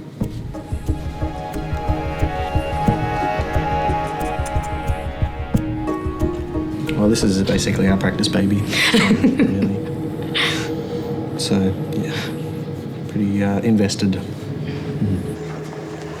Hello, I'm Lisa. Hi. Lisa, nice to meet you. Hi, Sarah. Hi, Gizmo. Oh, shaky, darling, come through. Can pop him down on the ground and we'll just have a chat first. So I want to see what he can do. Not having fun at all. He's not a happy boy. Gizmo, Gizmo. Come here, buddy. Come to us. Emergency vet Lisa Chimes is worried Gizmo may have been fed a poisonous bait. We often see dogs that bark a lot and people try and poison them. So I guess at this stage we have no idea what's causing it. You hear about that happening all the time, and it's so sad. You hope for at least a phone call or a talk about it first before anyone resorted to anything that horrible. Let's have a look at your face. You're okay. You're okay. That's a good boy. I'm really worried that Gizmo's been poisoned, and the problem is that if he's got a toxin in his stomach, it's going to get into his system really, really quickly. So we've got to act fast to make sure that we can save this little guy, because I'm really worried that time's running out. Emergency vet Lisa Chimes is hoping a series of tests will provide some answers. Good, Gizmo. Good boy. After putting Gizmo on a drip, Lisa injects the cavoodle to make him vomit any toxins from his system.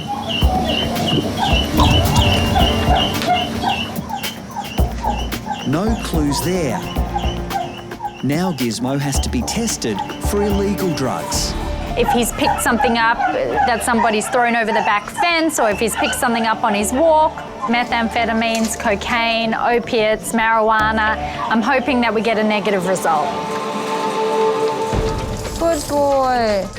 An enema is just another indignity for the miserable cavoodle. What we're trying to do is get any toxin out, and hopefully once we remove it, it's going to alleviate some of the signs and also hopefully give us some clues as to what's going on. A job well done, nothing found. With all the test results still giving Lisa no answers, she decides on one final treatment. So I'm giving Gizmo some activated charcoal, and what that does is it binds to any toxin that's still in his gut, and it's going to prevent it from being absorbed. Swallowing. Good boy. Just tastes like dirt. Come on, honey, swallow it. Good boy. Here we're making a mess. Lucky you're a black dog because nobody can actually see what a mess I've made of you. Just pretend like it's just part of his coat. In your hop. I've done everything that I can for Gizmo, but he's still shaking. We just have to wait, and hopefully we've got everything out in time. We just don't know. You have a good little sleep, honey.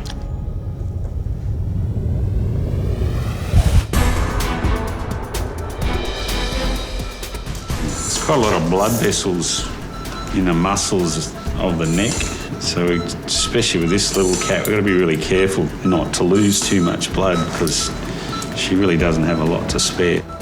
In the operating theatre, surgeon Andrew Marchevsky is trying to remove a microchip lodged in the spine of 16-week-old Mitzi. I guess the other thing that we've got to be really careful of is that as we're dissecting down, we don't dissect down directly onto the chip and maybe push it in further or cause more damage. So it's just got to be patient and meticulous.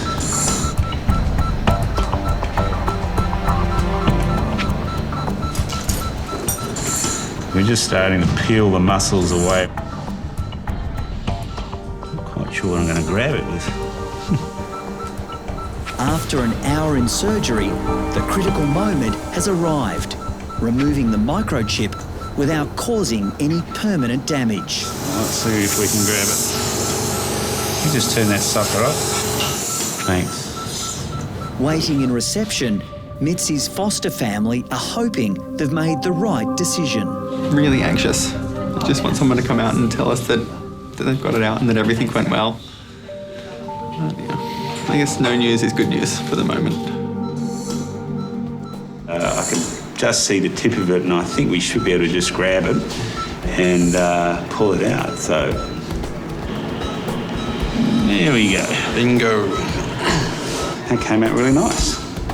Andrew must now reposition the microchip. We've re-implanted the chip into just under the skin to where it should be. It's really important that animals are microchipped. It is such an important way of identifying them and making sure if they get lost, they get their homes, and it's part of responsible pet ownership. I still say this is a 1 in a million sort of risk. She's just really unlucky.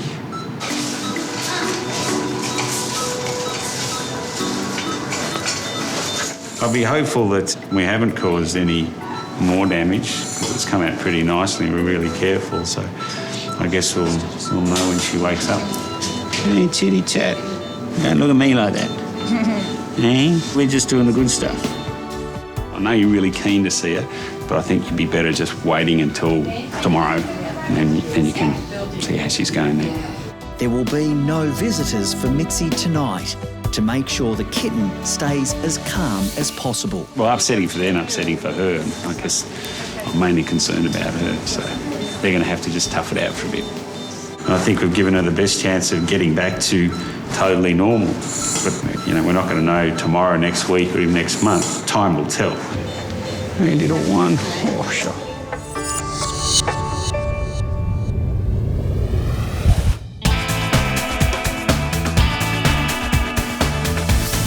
So we'll make up a diet. We've got a few drugs here that we need to draw up to get into the beast. Next day at Adelaide Zoo, Chris is ready to take on the aggressive Percy. Overgrown nails have made the Peccary lame. An urgent hoof trim is needed. So we're not going to send Chris in unprepared. We're going to set him up with some good drugs and a dart pistol so we can get those drugs into him remotely and hopefully keep him well out of harm's way. So have you had much to do with peccaries or wild pigs before? Yeah, I haven't done much with peccaries, but wild pigs and I have a fairly colourful history together. Good. When I say colourful, it's never really ended beautifully. You shouldn't be put off by that, but yeah, we've had a few run-ins. First, there was Miss Piggy, 175 kilos of Fijian porker. She was a big girl. and she was a bad girl, and I had to convince her that she desperately needed a pedicure. We had fun, didn't we?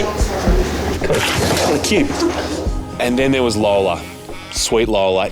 She needed a nose ring, but gave me one hell of a run around in the process. This is a pretty special cocktail of drugs, so I'm hoping it's going to be enough to send Percy to sleep.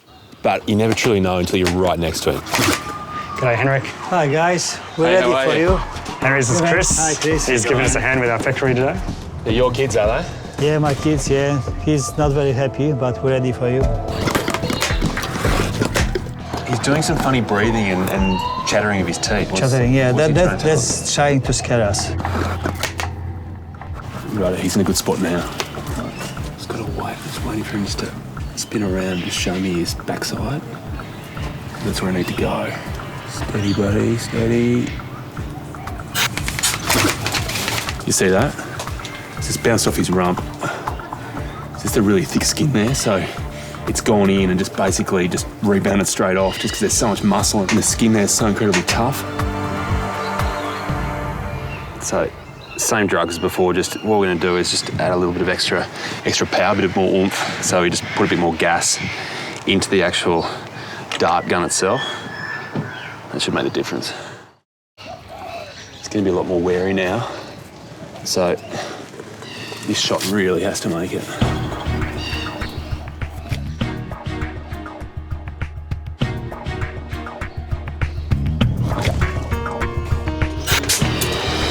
Yeah, got it. Yeah. He's just running around a lot now just because he can feel the dart in his leg, but he'll start to settle in a little while. And once he settles, those drugs should start going into his system and hopefully he should be down pretty soon. It looks like the anaesthetic is taking effect, but we can't begin this procedure until we're 100% sure that he is asleep. If we go in there and he's not, we're all in really big trouble.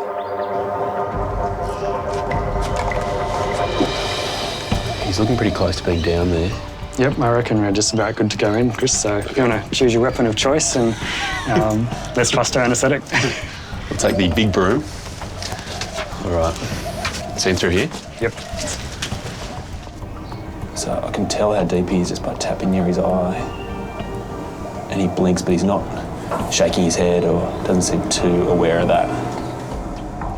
There's a little bit of urgency in doing these nail trims because we just don't have that long with him under anaesthetic. Percy's an older peccary, so the less time he's under, the better off he's going to be. Jeez, look at those. They're incredible, aren't they? Now he's asleep, I can have a look at those teeth. They are weapons. Each time they bite down, they create a sharper and sharper point. It's no wonder the keepers won't get in with Percy.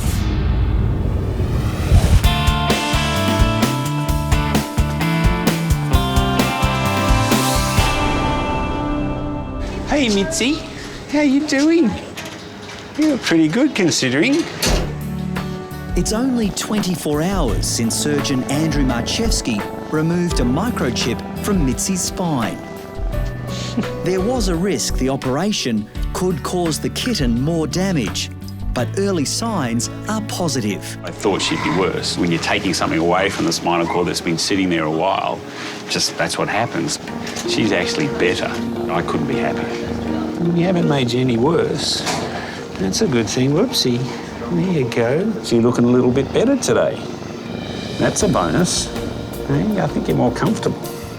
She's still wobbly, she's still weak, but that'll get better. And she's got age on the side. You know, when you're young, you can recover and recuperate from trauma much more easily, and she will. Okay, you're more active. Hey? Come on, we'll get your mums to have a look at you. Andrew's now finally relenting and allowing Mitzi's foster family their first visit. She's looking really good. Is she? Yeah, I think probably better than I thought she might be. Oh, that's good. So I think you'll like what you see. Oh, good. Come have a look. Yes, please. Yeah, really?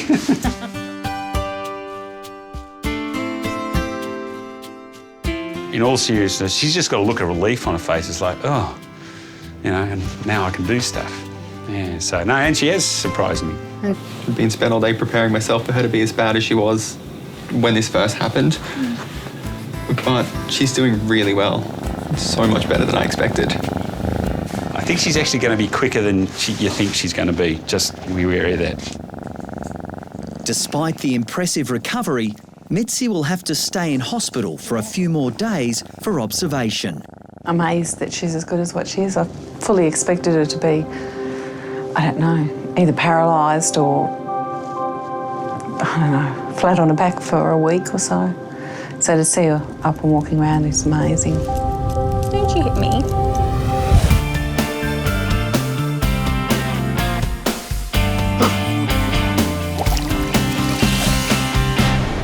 So yeah, his feet are obviously pretty long. It's mostly those outside claws on each foot that I think we need to focus on. At Adelaide Zoo, Chris still has a long way to go with Percy's much-needed pedicure. Really the problem has been the fact these nails have been so long that he's really been tripping over them and he hasn't been able to walk in a normal way. He's had to really adjust the way his feet are sitting on the ground to accommodate these massively long nails. It's almost like a pair of shoes that's way too big for him. So because of that, he's had to alter the way he walks, which has caused a bit of secondary arthritis and a bit of lameness. Having this done for him right now will make a huge difference. All that pain, all that discomfort's going to disappear and he's going to be wearing shoes the right size. While Percy's out for the count, Chris gives him an anti-inflammatory injection to help combat his arthritis. The final little injection should make his walking a bit more smooth. There we go. I think his hair was that way. How was it? Up Well, you're the hair man, Chris, I don't know. Gee, everyone's an expert around here, aren't they? Everyone's sticking the boot in like that. I've seen that teeth chattering. I think the better we can leave his hairstyle, the happier he's going to be. Okay, carrying through. So you happy with this here? Yeah. It's got to move a bit quickly here. No, he's had his reversal drugs. We'll just leave him quietly by himself to wake up calmly. He could wake up any time, really, in the next 5-10 minutes, and it can be quite sudden. So we want to be sort of well out of the road when he does that.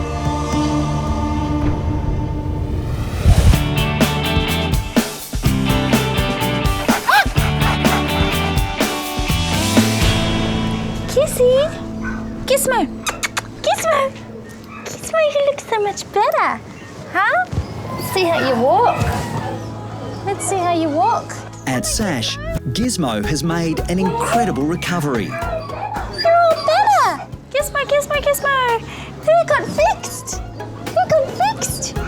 The 3-year-old cavoodle is showing no signs of the shaking and tremors that had taken over his body when he first arrived. We ruled out a lot of things, but the exact cause of what happened to him will never be known, huh, Gizmo? It's a bit of a mystery.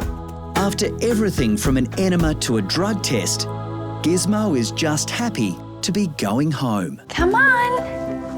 Come on, Gizmo. Gizzy! Gizzy! Hello, puppy! Hello, puppy! Hello! Oh, are you okay? You look much better. Yes, you do. Yes, you do.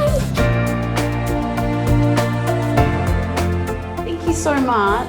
No problem at all. Hey, buddy? And you don't get into anything else, hey? You got to tell your mum what you get into next time.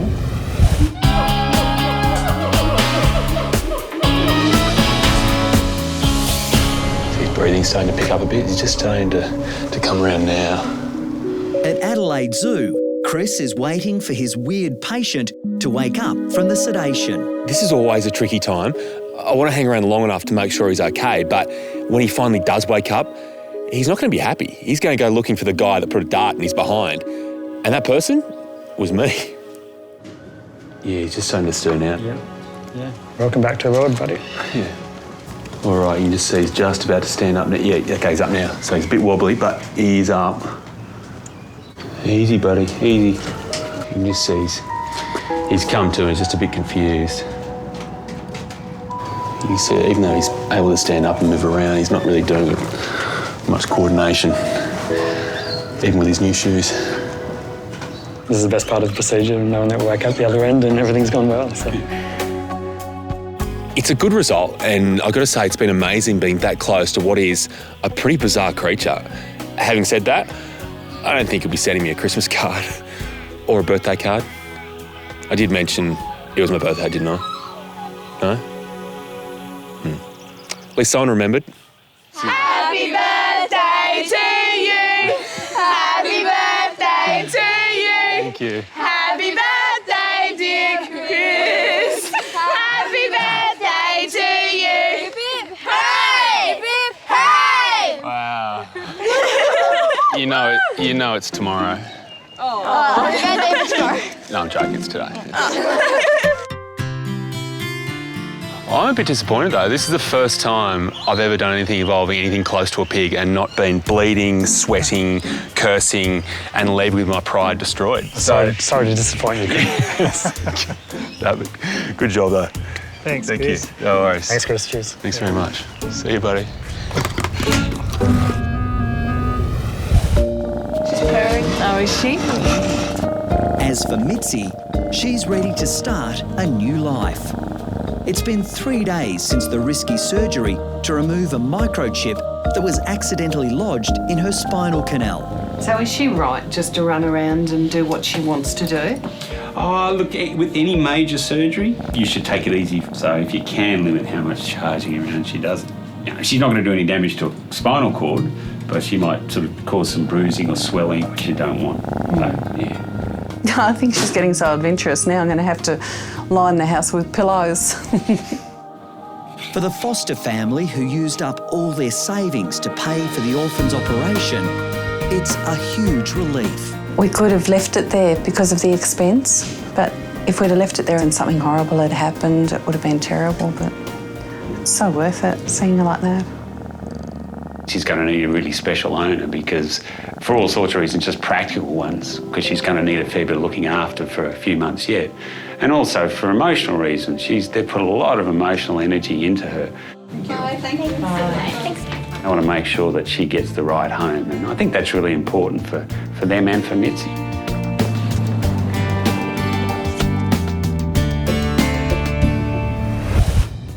If you guys loved that video, great. Make sure you subscribe to our YouTube channel below. That way.